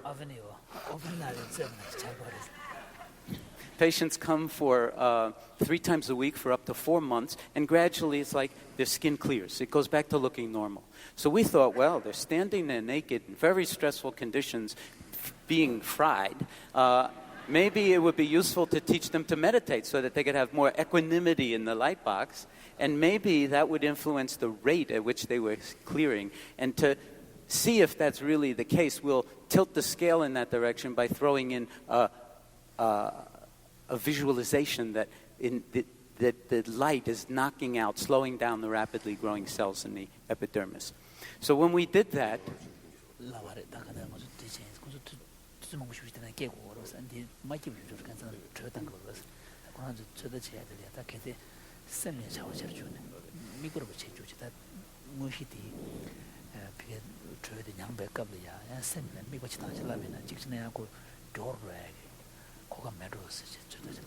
So when we did that, and we've done this study twice, because the first time we didn't believe it, they're not in the light box all that long for these times, a few minutes, and it goes up to maybe 15 minutes by the end. We find that the meditators, that's the group in the yellow line, is healing at a much faster rate than the non-meditators. The skin is just getting better faster. All other things the same light, same conditions, just this. Okay? And when we do the statistical analysis, they seem to be healing at approximately 4 times the rate of the non-meditators. So the implications of this are that something that's going on in the mind is influencing a healing process down to the level of the skin. And that has to be up to, and having a strong effect 4 times. And it has to be doing this down to the level of the genes themselves, because they control cell replication, so gene expression, to control the cell duplication, the rate of duplication. That's a lot like cancer, by the way, so this has some interesting implications for cancer. Psoriasis is not skin cancer, but it shares some of the same genes with skin cancer. Okay? And it could be doing it in many different ways through the nervous system, the endocrine system, the immune system, inflammatory responses. We don't know. So, in summary, I'd like to say that basically what we are discovering is that mindfulness-based interventions, like the kind I described to you today, are introducing core Buddhist meditative practices and principles but in a universal framework, or an attempt to do it in a universal framework, but still being true to the Dharma elements, to the capacity that we can do that, into medicine and psychiatry, thereby expanding the range of medical and psychological models for approaching disease and suffering with compassion and wisdom, which is, in medicine, the core of the Hippocratic Oath is that it's a sacred relationship between the doctor and the patient. And it can't be a sacred relationship if the doctor's so busy and stressed, him or herself, that the doctor's not really there. We're not really listening. So this is recognized as fundamental. We now train the medical students in that kind of thing. The science of the mind-body connection, we all agree, is in its infancy. Okay? We all agree is in its infancy. Nevertheless, promising findings have been reported over many years, and they are beginning to grow, as I showed you in that slide with the increase in the number of papers. And you'll be hearing more about these and also possible pathways and mechanisms of action in some of the presentations to follow. Now, I'd just like to conclude by saying that a number of, this work has been done by a number of people, a kind of sangha of people who themselves are very, very dedicated to Dharma practice over many, many years and decades. Dr. Saki Santarelli, who now leads the Center for Mindfulness in the Stress Reduction Clinic, is here, along with a number of other colleagues who teach there now or taught there in the past. And so I want to just recognize that this is kind of a collective effort that is just in some way being birthed now. And so we welcome this kind of conversation between contemplative practitioners from many different lineages and also scientists and clinicians, so that we can ask deep questions about how we can really help other people who are suffering, whether it's in hospitals or whether it's in government or whether it's in politics or whether it's in prisons, that human beings being human beings, these possibilities become a reality. I have a few questions for you just to think about for later. Okay? One, have specific meditative practices been used successfully in Tibetan medicine for particular medical ailments or mental afflictions? Okay? Two, in your experience, is pure awareness itself healing physically or mentally? And three, is it valid to distinguish between Buddha Dharma and universal Dharma? Is it valid to even make that distinction? And are they fundamentally the same regarding the cultivation of awareness, compassion, and wisdom?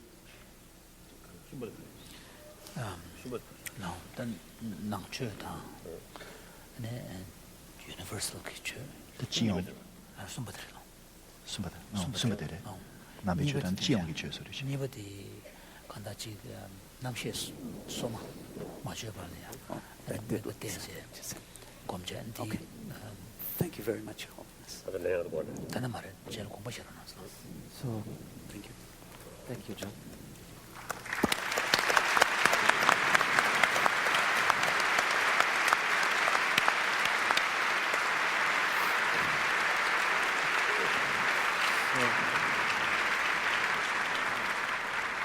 So we can see here very clearly how meditation can be really integrated in our everyday preoccupation, and some very fundamental preoccupation. That is not just some exotic sort of practice. Can we get this on? But now we know what meditation can do to improve the quality of our own experience.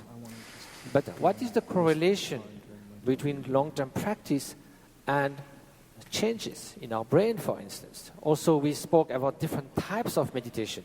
One-pointed attention, generating compassion, being more in open presence of awareness. So how do those reflect into lasting change in the brain? What can we study about that? So that is what Rich is going to explain to us. Your Holiness, it's wonderful to be back with you, and we're so grateful for the time you spend with us, and most importantly, the inspiration to do this work. There are, if we can get the slides on, there are three big points that I will focus on today. The first is that people differ in how happy they are, what we call their trait levels of happiness, and other virtuous characteristics such as compassion. The second point is that emotion regulation, our humans' capacity to regulate their emotions, play a key role in modulating differences among people in how happy they are, in how resilient they are, and how compassionate. Resilience.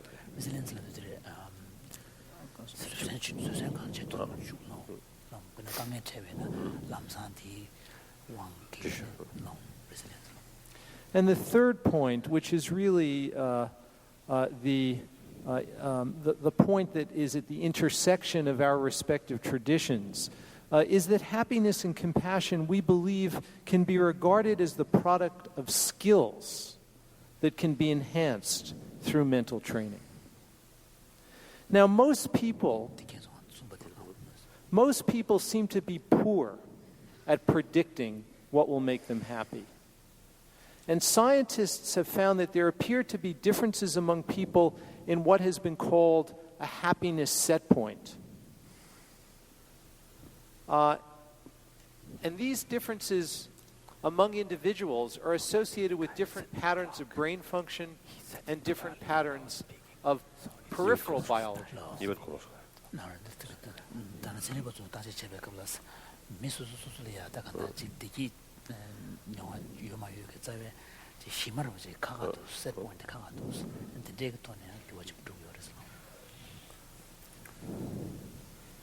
Humans are endowed with the capacity to voluntarily regulate their emotion, and there's evidence to suggest that this is something that can be learned. And I'll be emphasizing the importance of mental training and thinking about happiness and compassion not just as traits but as skills. And if they are skills, then they imply that the mind and the brain can be transformed in ways that also may affect the body. And this will be the substance of my comments today. So I want to begin by reminding the audience that in addition to being a state and a trait, in our country, happiness is also an unalienable right.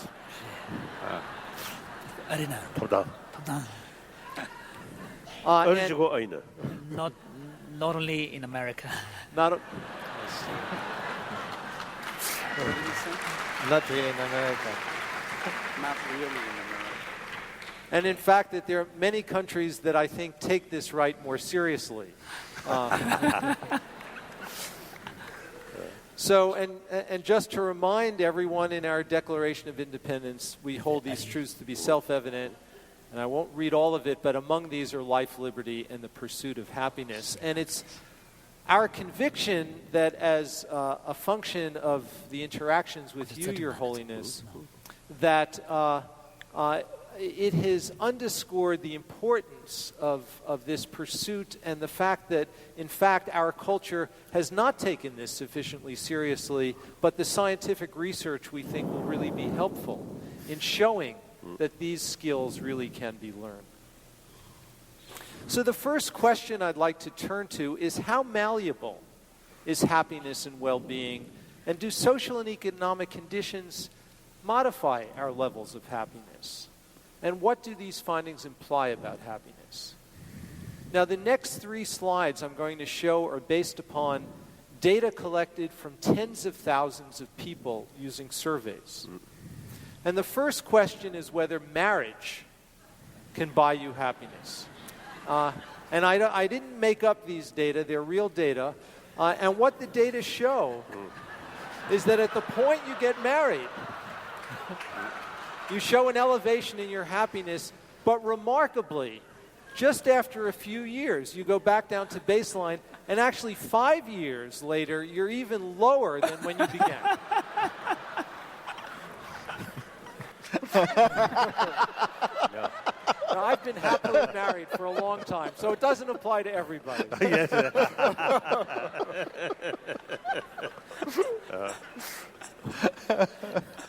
So the next question, does widowhood produce unhappiness? And again, these are real data. I'm not making this up. This is really true. So when at the time of widowhood, you show a big decline, but remarkably, we come back to what appears to be a set point. Now, the third question is a question that our culture is particularly obsessed with, and that is whether money can buy you happiness. And on the next slide, Your Holiness, I show the gross domestic product of the United States over a 50-year period, and look at that in relation to the the percentage of people who report themselves to be very happy. And so the light line, it's a little hard to see, shows the gross domestic product, and it rises, showing very strong economy. But if you look at the percentage of people who report themselves to be very happy, flat. Absolutely. In fact, it goes slightly down. And it doesn't matter what indicator you use, all the indicators show the same thing. So,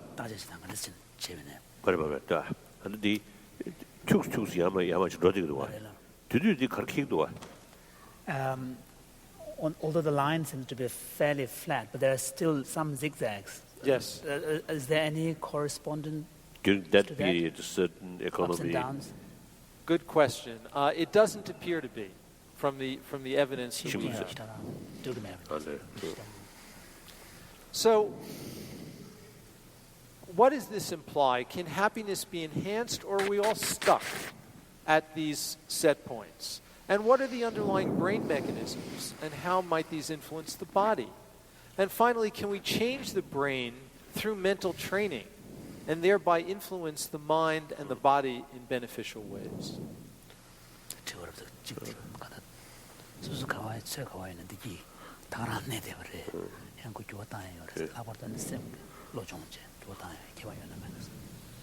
So the notion that most scientists accept is that emotion is governed by a distributed neural circuitry, different parts of the brain working together that include cortical, the top portion of the brain, and subcortical, just below the cortex, components. And these circuits of emotion have communication, bidirectional communication with the body, including the autonomic nervous system, the endocrine system, and the immune system. And the next slide just shows a little cartoon of the connections from the brain to different parts of the body, to the immune system and the autonomic nervous system and the endocrine system. And it just shows. Can you explain endocrine system? Endocrine system has to do with hormones that are circulating through the body. And this indicates that when we change the brain, we inevitably will be influencing the body, and correspondingly, when the body changes, it will in turn influence the brain. And Your Holiness, when we were last in Dharamsala, we had a meeting on neuroplasticity, and there we talked about the idea of neuroplasticity and how the brain can change in response to experience and training. And there is good evidence to show that musical training, as Matthieu mentioned, can very substantially influence the brain. Learning new motor skills like riding a bicycle can influence the brain. Michael Meany, in his presentation in Dharamsala, showed us that how a mother behaves toward its offspring will dramatically affect the brain of those offspring. We also know that neurogenesis, which is what Rusty Gage spoke to us about, neurogenesis is the growth of new neurons in the brain, and we know that stress can impair neurogenesis, and exercise can actually promote neurogenesis. And finally, some new evidence from our lab suggests that training in emotion regulation may also influence the functional activity of the brain.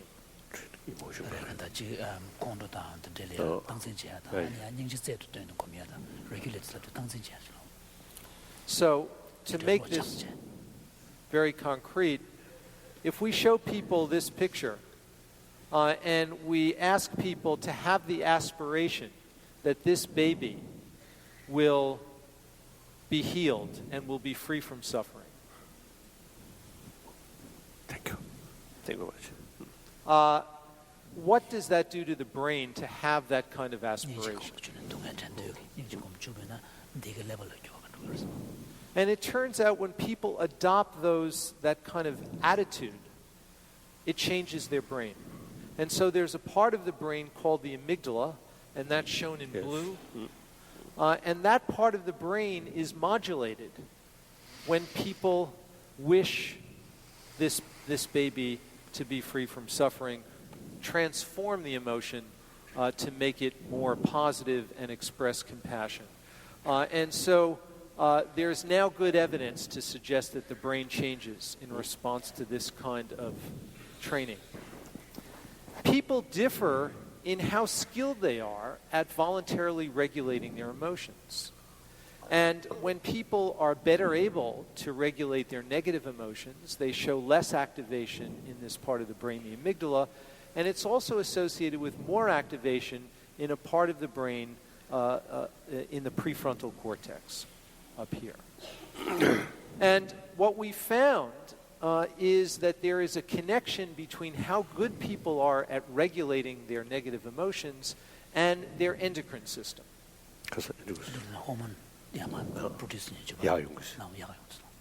So,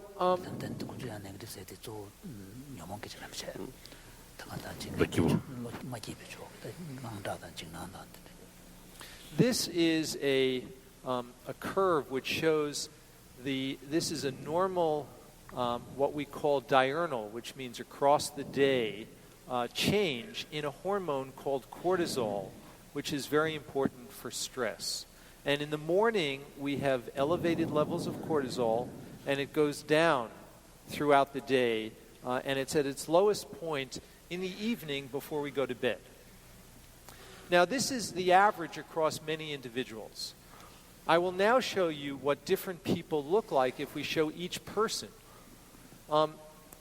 Many patterns. Some people go all the way down at the end of the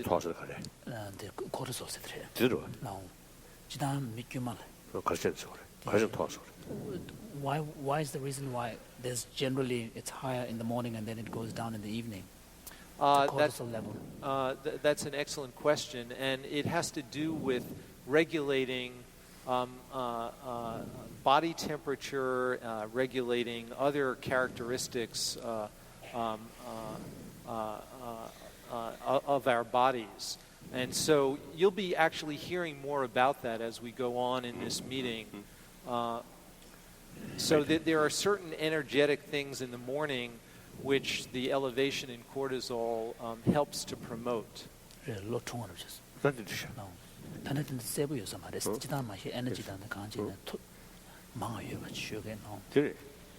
But it's a problem, it turns out, if we don't reduce the cortisol in the evening. The more we reduce it in the evening, that appears to be associated with better health outcomes. And so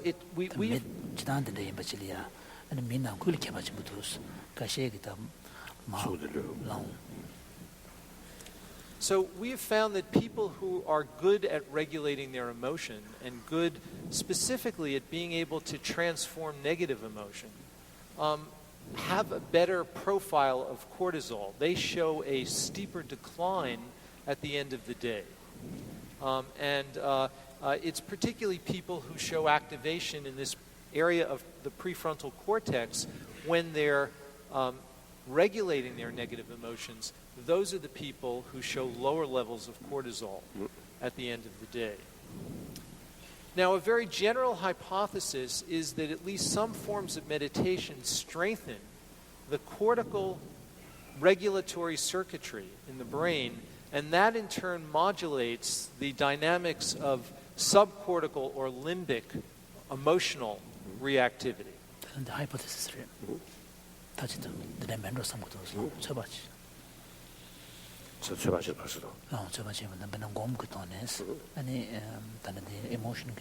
emotion subcortical go the limbic system activity or Tenzin check leg matters chair leg matters come to genki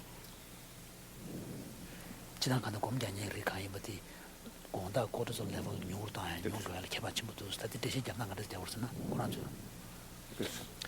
In our work with long-term Buddhist meditation practitioners, we found that meditation is associated with marked increases in electrophysiological signs of activation, specifically in the gamma frequencies. These are high frequencies in the brain electrical recordings.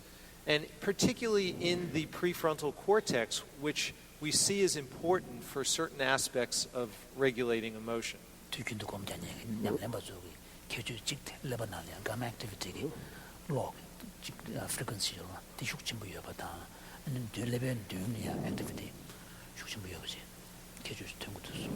And this is consistent with the idea that meditation is not simple relaxation, as has been described by previous speakers.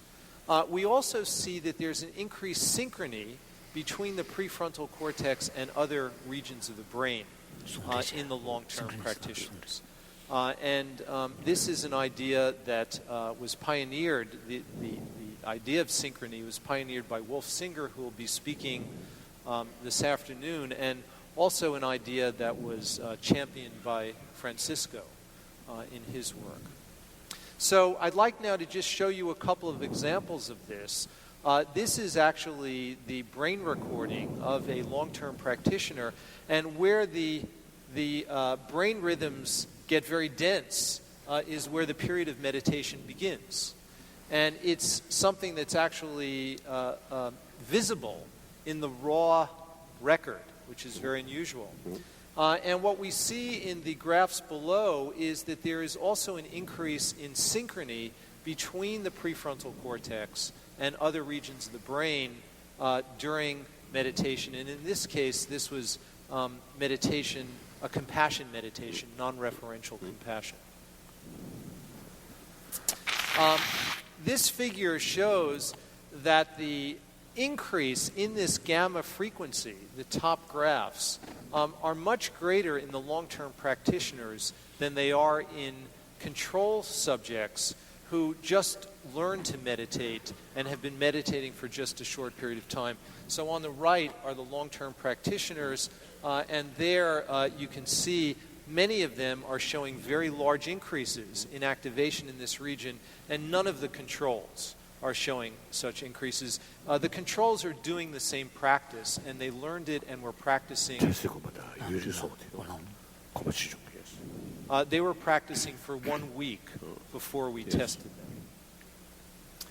Now, we also see a very striking association between the reports of clarity or luminosity that practitioners make during the compassion meditation and the magnitude of the gamma signal.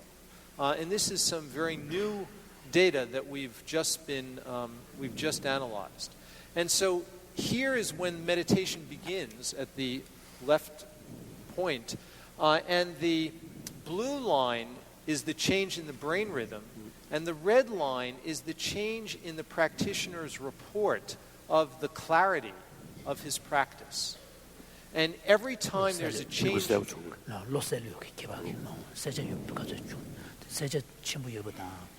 brain activity register every time there's a change in the subjective experience of clarity, the practitioner will push a button to indicate the level of perceived clarity. And this is... Intensity. maybe. The intensity, maybe. The intensity.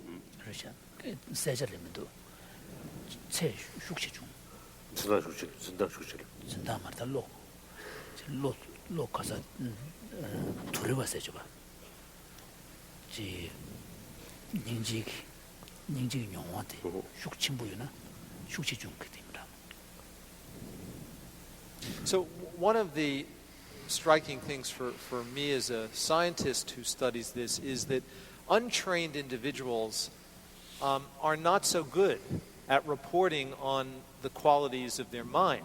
But when we work with long-term practitioners, they may have a greater facility to report more accurately the quality of their mind, and therefore the association with brain signals may actually be stronger because their reports of experience are more refined. Now, this figure indicates that these associations between reports of clarity and this signal in the brain are specific to the prefrontal cortex. So that's, they're concentrated in that area of the brain.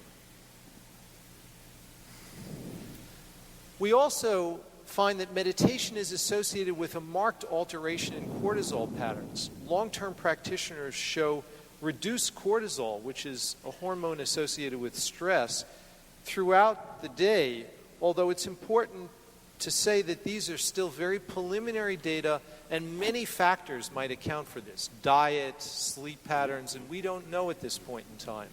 And these are actually data that Matthieu collected for practitioners on retreat. And so this is the findings. The red bars are age-matched controls. The blue bars are the long-term practitioners. And at every point in the day, they show lower levels of this stress hormone, cortisol. Now, in the work that we've been doing in the laboratory, we've taken a very simple approach where we have practitioners meditate for short periods of time, and we alternate those periods of meditation with a neutral state so that we can contrast the changes in the brain during meditation with a neutral state.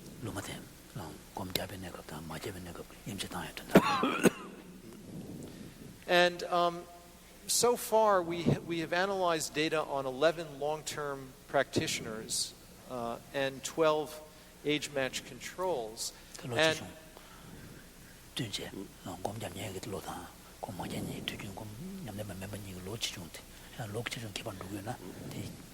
and all of the controls were taught to meditate. These were individuals who were interested in meditating, and they were taught to meditate. Same practices done by the long-term practitioners. This is all with compassion practice. And this is how Matthieu described what the participants were actually doing. He said, what we have tried to do for the sake of the experiment is to generate a state in which love and compassion permeate the whole mind with no other consideration, reasoning, or discursive thoughts. So this is what practitioners as well as the novices were instructed.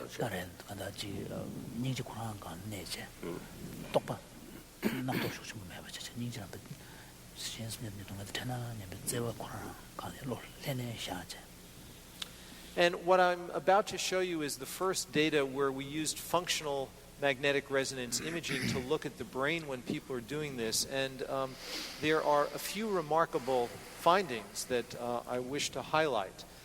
These are some of the many areas in the brain which are more activated during compassion compared to the neutral state. And I'd like to focus in this slide on just 3, which I've circled. One which shows the largest difference is an area of the brain that we call the striatum, and it has to do with motor activity. And this initially was very surprising to us, but in speaking with the practitioners, one of the understandings that emerged is that the compassion meditation may be training practitioners to be utterly prepared to act when suffering is encountered. It's a kind of state of heightened preparation. And so it's fascinating that the motor areas are activated. We also see changes in areas of the prefrontal cortex and also a part of the brain called the insula, which is very important for emotion and for monitoring the body. Now, in terms of the prefrontal cortex, we find that compassion meditation recruits activation in a part of the prefrontal cortex which we previously found to be associated with positive emotion, the left prefrontal cortex. And in this slide, the right side of the brain images is the left side of the brain. This is the way radiologists typically show these slides. So this is the left side of the brain. And it shows that the practitioners are showing more activation in these areas of the left prefrontal cortex compared to the age-matched controls when they are producing compassion. H minutes left there, but Gomjani, Michukil Tachena, Gomjani, Lochung Pape, Sunang with the Gomjamayung, Mede, Lochung Chibuchi, and Lochung to Nakeba. Now, we also find that compassion meditation changes the brain's response to the presentation of distressing sounds. And I'd like to, this is working, we'll see. Not working. It's okay. We present a woman screaming just for a couple of seconds. And what remarkably we find is there is a decrease in the practitioners in an area of the brain that's specifically associated with the self. And this is an area of the brain that gets activated when people think about themselves. So if you give a person an adjective and you ask them, is this adjective describe yourself? When you do something like that, that area of the brain becomes very active.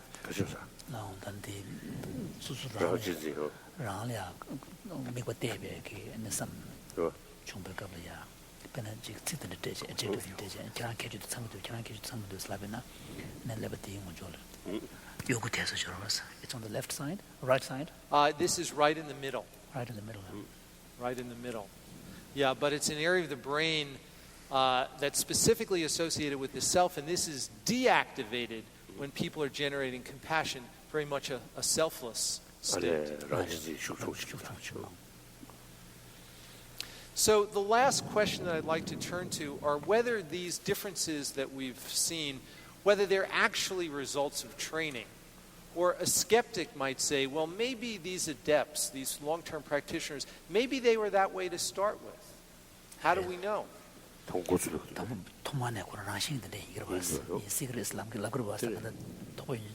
In science, we always have to entertain the skeptics. So one finding is that there is a relation with the length of practice. So the longer the practitioners practice, the stronger many of these effects are. The second is with Jon Kabat-Zinn, we did a randomized controlled trial where we randomized people to either receive a meditation intervention, the one that John talked about, or they were part of a control group where they waited for 2 months and then they were given the meditation. And we tested them. And so the question is whether beneficial effects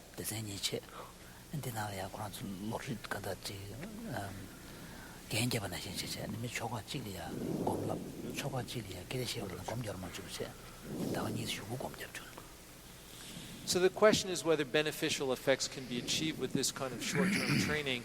And we find in the brain that there is an increase in left prefrontal activity. Higher numbers on this index mean more left prefrontal activity, and the purple line are the meditators. And they're showing an increase in left prefrontal activity. The control group actually goes slightly in the other direction. We also gave these people a flu shot, an ordinary vaccine.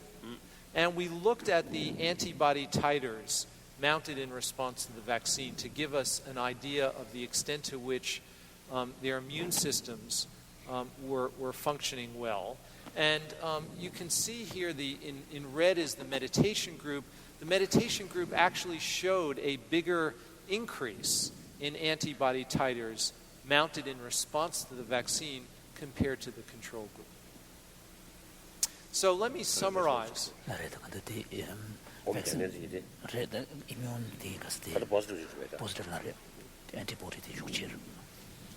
So to summarize and conclude, external factors have only limited effects on our level of happiness. People differ in their emotional dispositions, or we've called these affective or emotional styles. And though these are relatively stable, we believe they can be changed. Profiles of brain function associated with these positive emotional traits are also associated with downstream effects on the endocrine system, the hormones, and the immune system that might promote physical health, at certain kinds of physical health as well. And finally, meditation has demonstrable effects on the brain, and it may represent one of the few ways in which purely mental training has been demonstrated to have robust impact on brain function. I'd like to close with a quote from Albert Einstein, who said, "A human being is part of a whole, called by us the universe, a part limited in time and space. He experiences himself, his thoughts and feelings, as something separated from the rest, a kind of optical delusion of his consciousness. This delusion is a kind of prison for us, restricting us to our personal desires and to affection for a very few persons nearest us. Our task must be to free ourselves from this prison by widening our circles of compassion, to embrace all living creatures and the whole of nature in its beauty." And I'd like to just express my deep bow of gratitude to Francisco and also to Antoine Lutz, who is in this picture of his lab. Antoine is in the audience. Antoine, you should stand because you have been so directly responsible for so much of this work. There's Antoine. Now, Francisco Charles.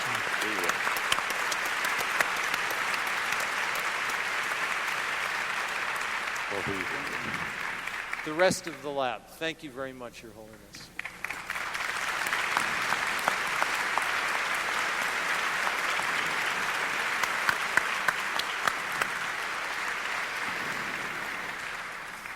So again, these different points, as has been raised, can show us that meditation, again, is not just simply a hobby or something we could choose as to kill time, or we may say so. But it has really a deep effect on the way we can deal with the inner conditions for well-being, as opposed to just trying desperately to gather or modify the outer conditions. So maybe we'd like His Holiness to ask some comments about all that has been said this morning.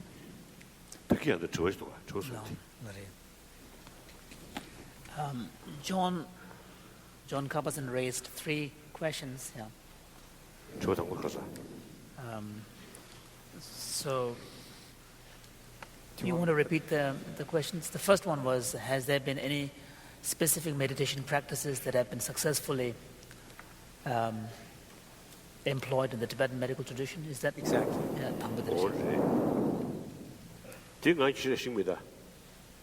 I don't know. I don't know.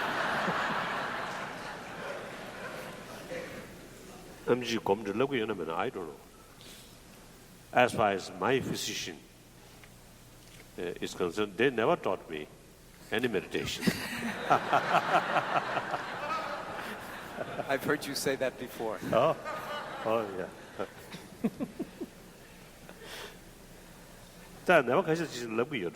Yeah, of course, there might be some situations where the physician might be teaching a specific form of mental training to patients. Second question?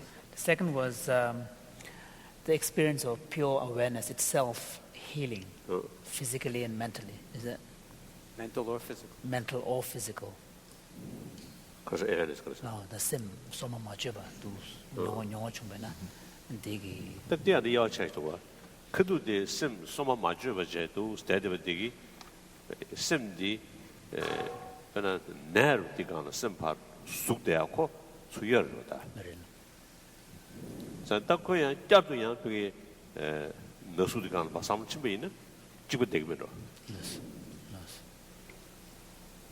So here, of course, this is a slightly complex issue because when you experience what in the Buddhist language we probably would call uncontrived state of mind, the pure awareness, at that instance, even though you might have emotional, physical pain normally, and because you are being in that present state of awareness, in a sense the mind is being kind of distracted, the attention is being diverted. So at that moment, maybe there is a form of healing or a kind of experience of freedom. But the question would be, when you return, when you get out of that state, will the pain come back? Maybe. So here it's a form of a diversion.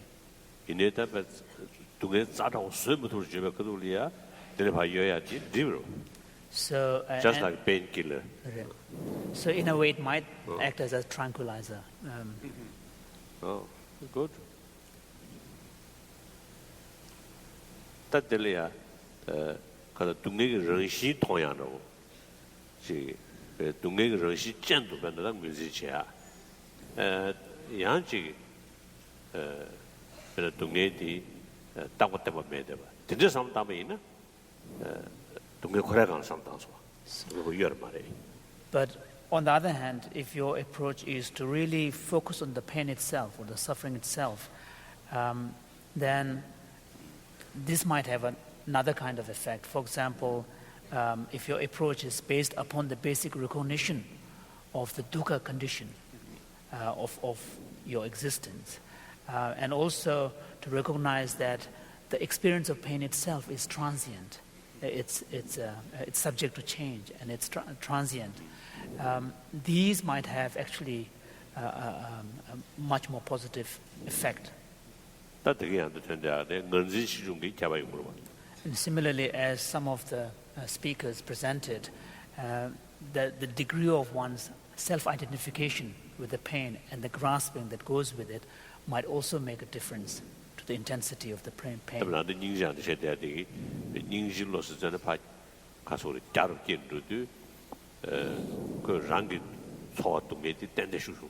For example, we were talking about compassion, and one of the characteristics of compassion is that it immediately opens your heart outwards, and it has a much more expansive field, and that in itself will have an effect on releasing this grasping to one's own self-centered focus. So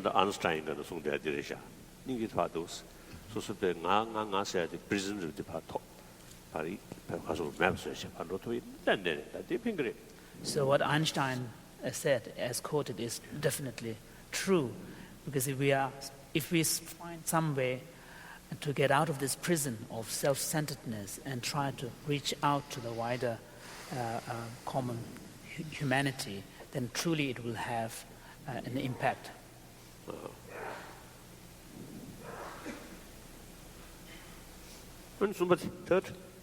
Third question is, can we make a valid distinction between Buddha Dharma on the one hand and universal Dharma on the other? Oh, yes. Suppose we are trying to promote universal Dharma. Which type of scientist? Thank you. Which can apply to all Dharma. Actually, you see, these are the old tradition. You see, emphasis importance of these positive sort of emotion, quality. Now,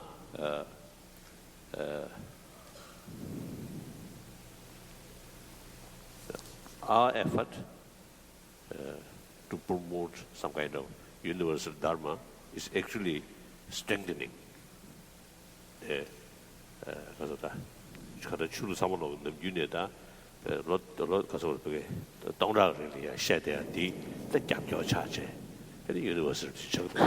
So, part of what we are doing here is to find ways in which we can reinforce the values that have been, taught by the great spiritual traditions over thousands of years. These are the common human values. So it seems very appropriate at this point to request Father Keating to share a few thoughts of how precisely a great contemplative tradition, how do you see the pursuit of contemplation, and especially in terms of helping altruistic love and unconditional compassion to become not a second nature but our true nature? Well, it seems to me that I've heard three different issues discussed here, this morning, and let me say just a word about each one. First of all, it's been emphasized that this Mind and Life Institute is creating something that has never happened before, namely a sincere and serious dialogue between the scientific community, at least part of it, and religion.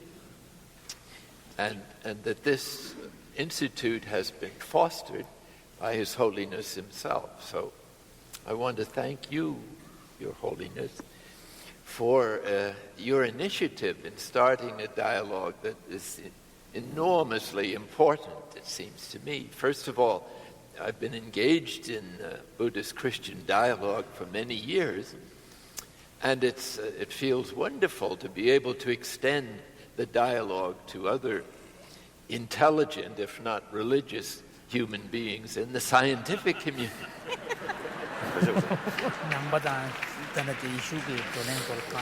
And they will find that mystics are not so stupid after all. And I'm sure we will experience that the scientists are on the spiritual journey too, whether they realize it or not. Just to be on this, born is to be on the spiritual journey. But I also wanted to address that in a second, the issue of meditation. And perhaps what I heard in the third point was pretty much of the physiognomy of the experience of contemplative prayer, looked at from inside the brain. And it would be fun to see if what contemplatives think about these results. In other words, instead of you experimenting with us, how about letting us experiment with you? And see if your findings correspond to our experience. In other words, this is the beginning of taking interior or mystical experience seriously. And I think this would be a great contribution to the development of knowledge in all its aspects. Knowledge that goes beyond discursive knowledge and takes seriously the intuitive capacities of the brain, or what we would call in religious circles the human soul or human spirit. And just to say a word to the discussion that preceded yours talk, John's presentation, which was so wonderful. I would say that what Buddhist meditation emphasizes is clarity of mind, or mindfulness, and this would be very suitable for initiating beginners and for reaching people, if it could be abstracted from belief systems, into the experiential aspect of religion, of spiritual practice.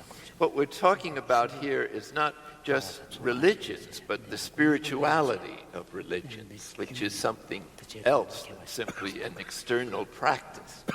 And it's the interior practice of religion or spirituality that I think affects health and produces the effects you're beginning to see in the brain. So for those, we feel completely at one with our Buddhist brothers and sisters, and indeed all the other spiritual traditions of the world, and hope that these discussions can bring those values into the kind of experience of oneness that is so essential for the globalization process and world peace now.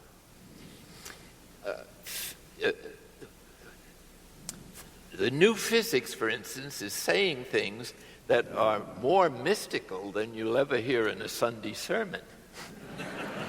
For instance, I've heard one physicist quoted as saying that you can't have a thought without influencing the rest of the universe instantaneously. Now, maybe that's a small influence, but the whole idea suggests an extraordinary interconnectedness or interdependence of everything in creation. And this has enormous effects on religions and how they see each other and the rest of the world and science and truth. So thanks to the initiatives of this Mind and Life Institute and His Holiness, we're on the verge of a giant leap, it seems to me, in the way that human beings understand themselves and of our accountability or stewardship for the rest of creation, and that our own health or transformation is the beginning of that process. But I don't want to hold up the discussion any more than that, but thank you for the opportunity to say a few words.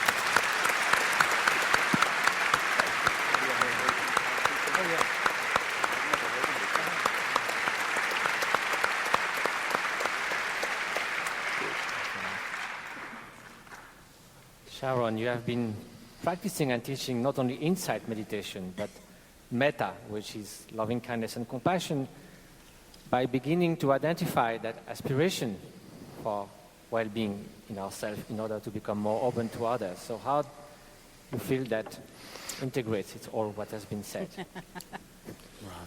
Well, thank you.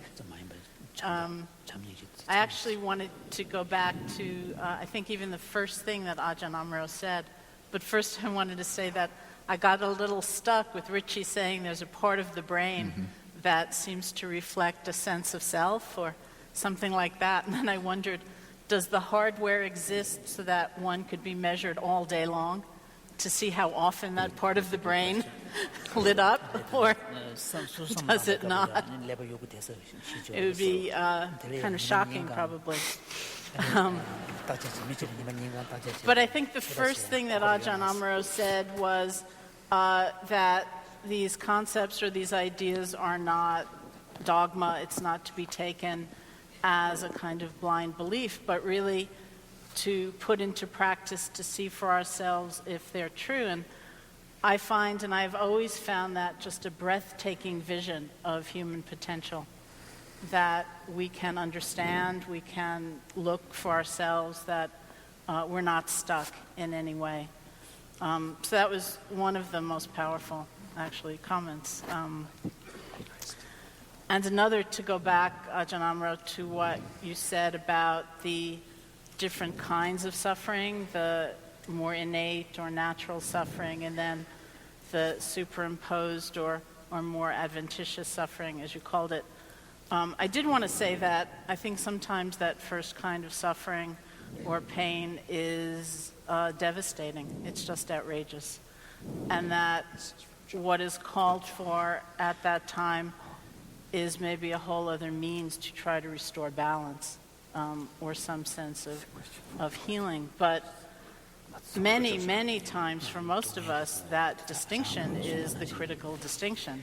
Because to know the difference between the pain that is and what we make of it not only is the essence of spiritual life in some way, but that's the difference between loss and despair, or between an ordeal and hopelessness, or between an unfortunate circumstance and bitterness. That is a tremendous distinction to be made. And it's right there in which I see practices like mindfulness and loving kindness coming into play, because we are capable of so much. And not only for ourselves, but in relationship to others as well. It's really, it's also very important. And I also wanted to say that in the light of meditation, because so many times people think of meditation as leading to passivity and just being kind of complacent or easygoing, that I find that if we can address that level of superimposed suffering somewhat, then we will have more energy to go back and look at the direct experience of the pain or the circumstance and try to change it for ourselves and for others as well. And then I just had one question, actually, which was, in looking at that photo, Richie, of the baby with the sore or the growth, which was so difficult to look at, I wondered if the ways, it makes sense in terms of common sense or logic, that the ways we treat or are trained to see our own suffering affect how we will see the suffering of others. So if we are used to or habituated to fear or denial or disgust or condemnation as compared to kindness, then it makes sense, of course, that's how we will view the suffering or the distress of others. And I just wondered if anything had ever been done in terms of research in those correlations.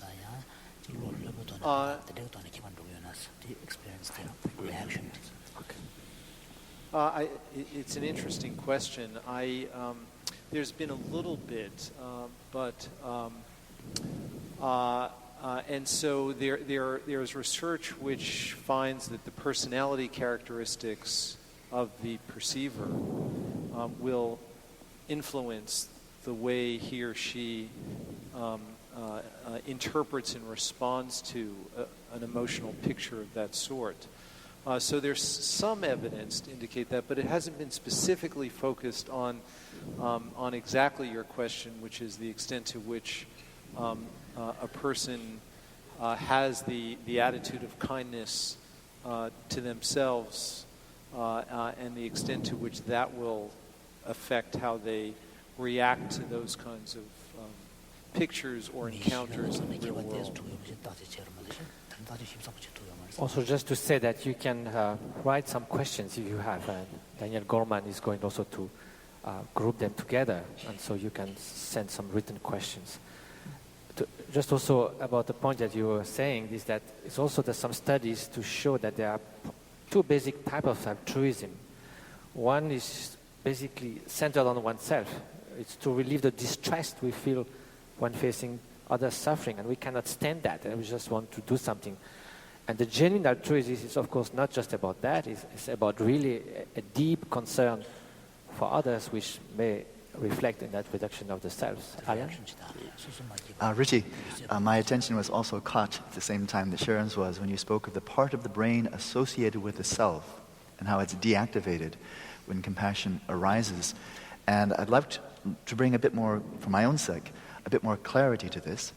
Exactly what you're referring to when you say the self. And I'd like to just lay out three possibilities. One is the actual self that in the Cartesian mode stands apart from the body, the mind, the unmoved mover that's in charge of and governs and regulates the body and mind, right, which is completely refuted in Buddhism, and I'm sure you have a response there. So have we found the neurocorrelate of a Cartesian self?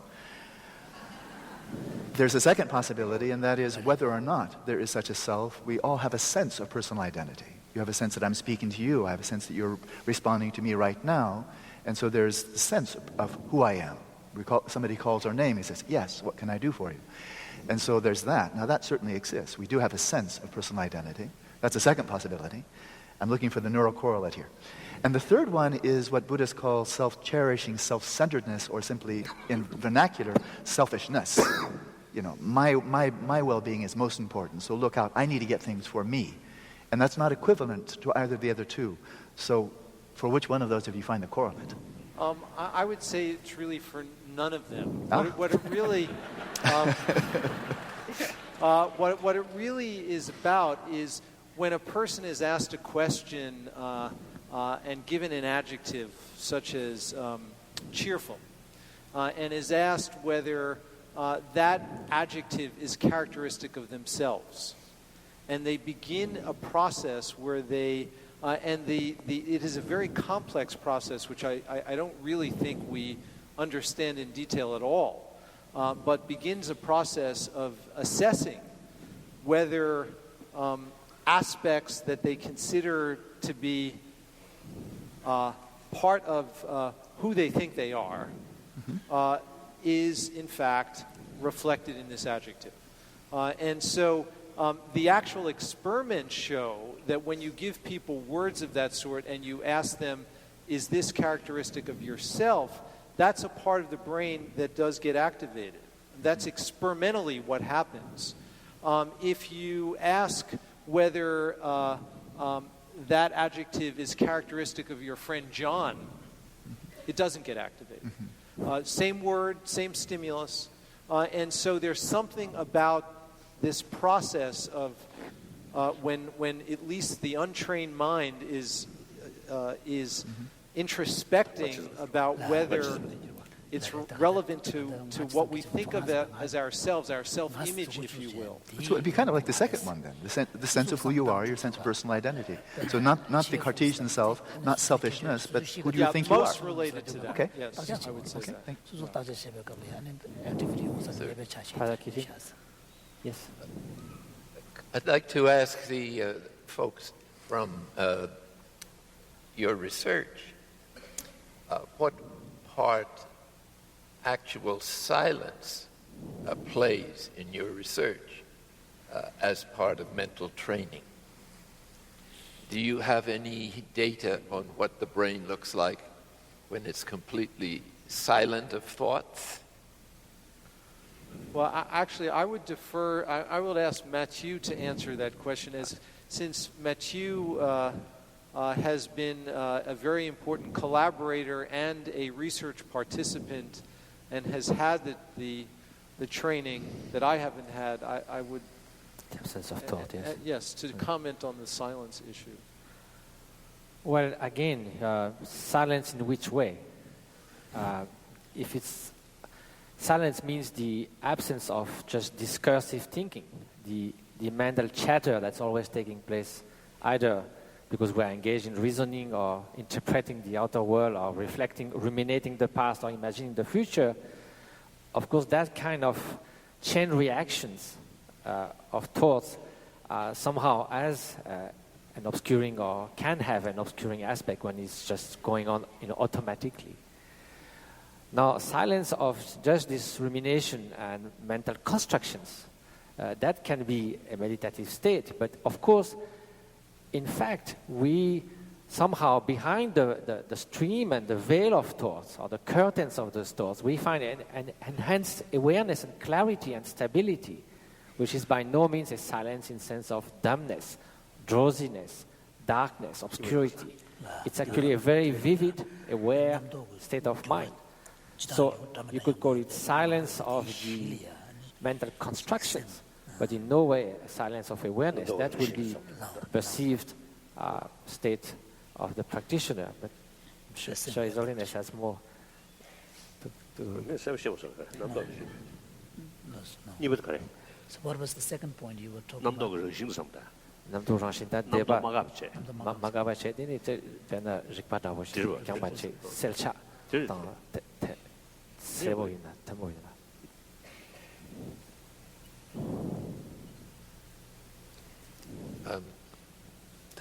It seems to me that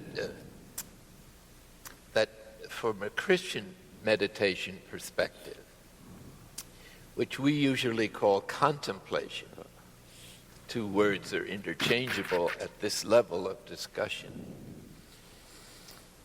we emphasize intentionality, that is to say, silence as an intention has a significant effect on the process of meditation, whether you're having thoughts, feelings, external sounds, or whatever. And it's getting used to disregarding the flow of thoughts that leads into deeper levels of interior silence and peace. And at that level, we seem to be touching or experiencing a deeper level of human nature than ordinary psychological awareness. And this level is usually known as the spiritual level of our being, or in terms of the perennial philosophy, the intuitive level of consciousness, and beyond. So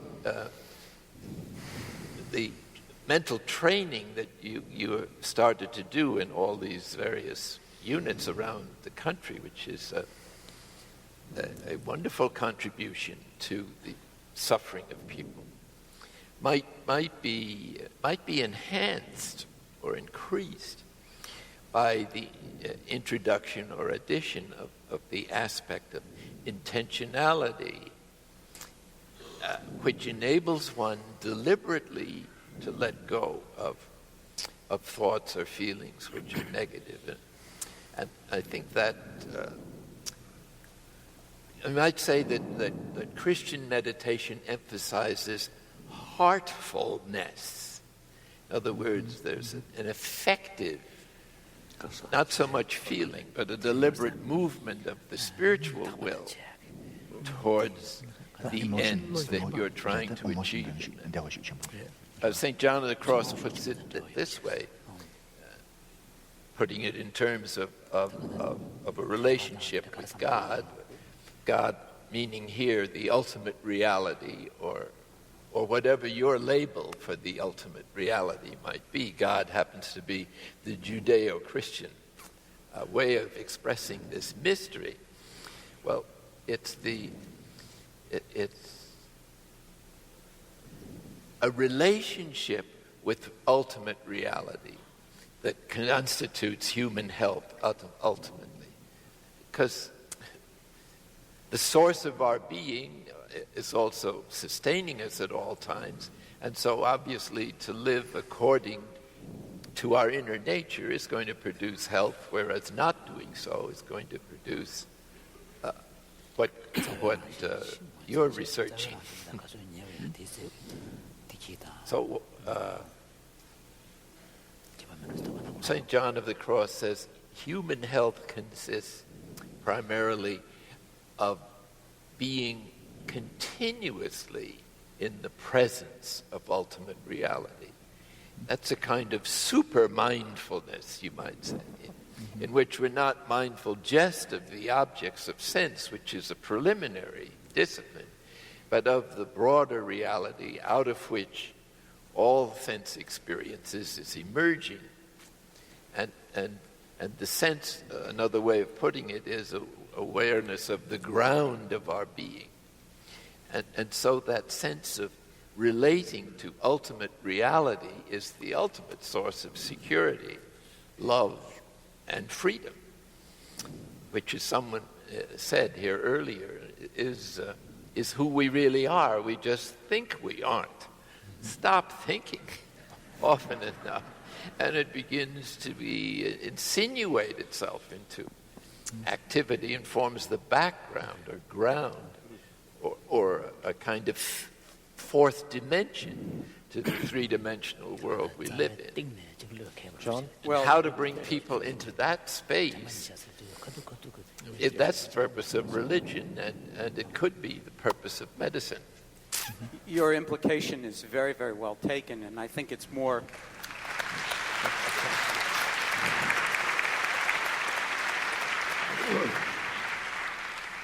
the limitations of time that left out some of the elements of how this is worked with. So attention and intention actually work extremely beautifully together to actually further the possibility of waking up, to use a different vocabulary, to the actuality of one's experience, which you could say was the ground of being, or you could say was the groundlessness of being in some way. So that there's no interruption in the continuity of experience between, say, the sensory domain and the domain that goes into awareness itself, which is virtually boundless, and exactly what Albert Einstein was pointing to in that quotation.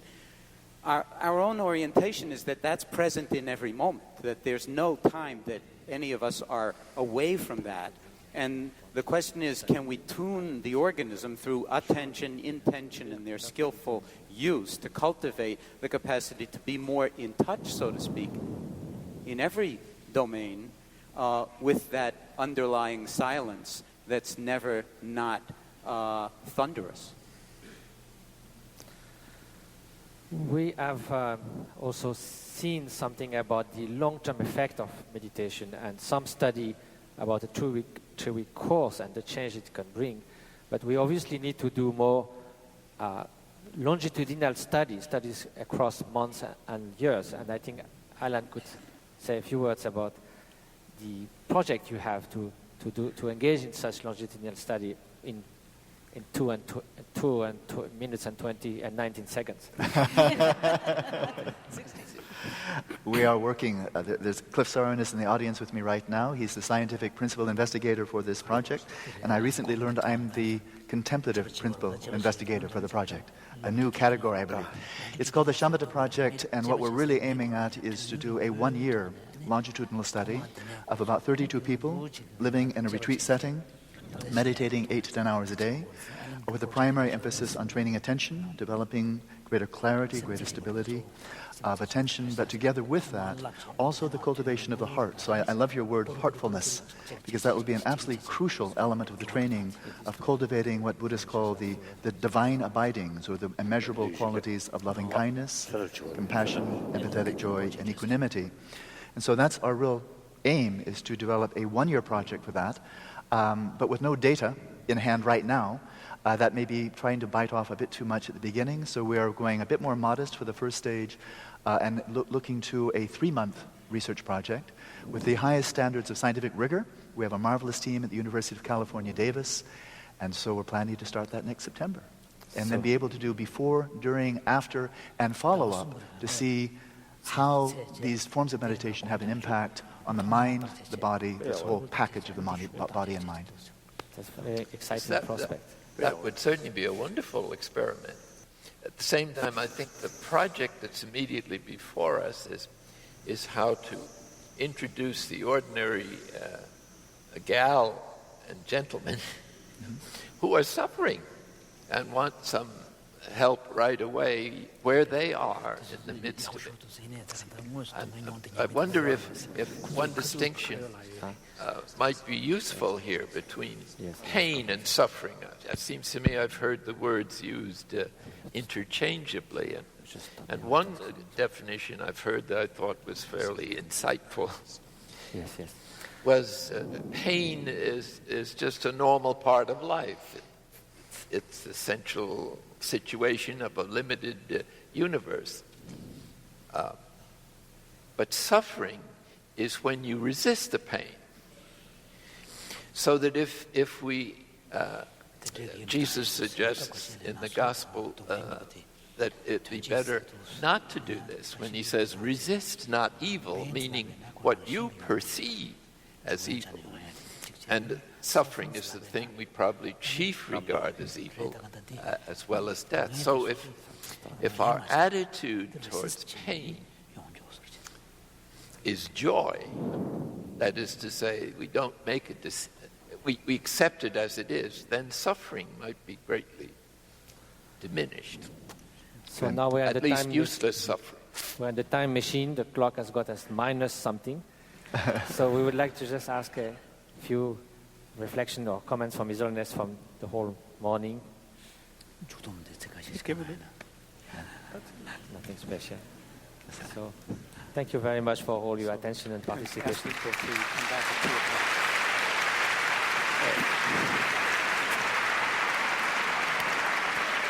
So please, that's enough for this morning. Kindly be back for the afternoon session that will begin at 2:00. And if people could just stay for a second until His Holiness leaves, I have an announcement.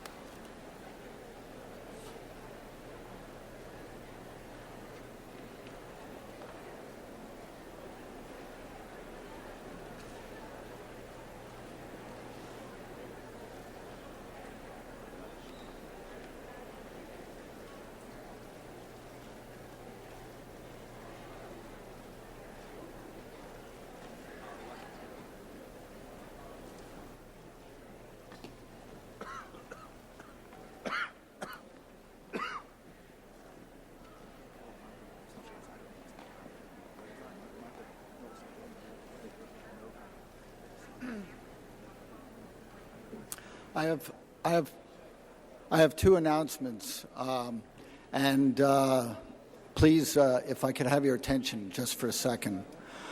I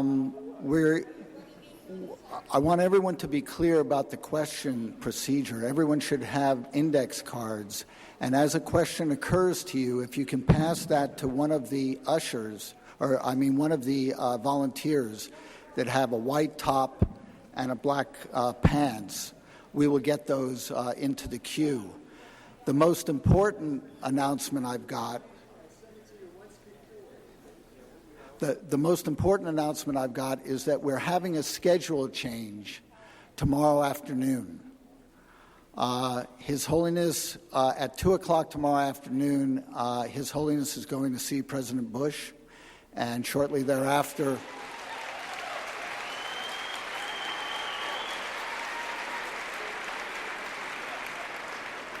Condoleezza Rice. So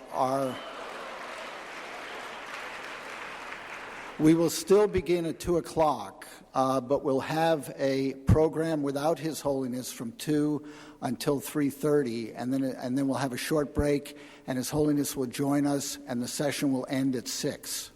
So we will have the full session.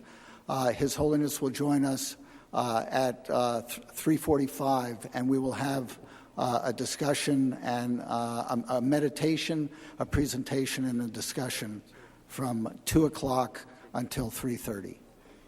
I'll see you back at 2. Thank you.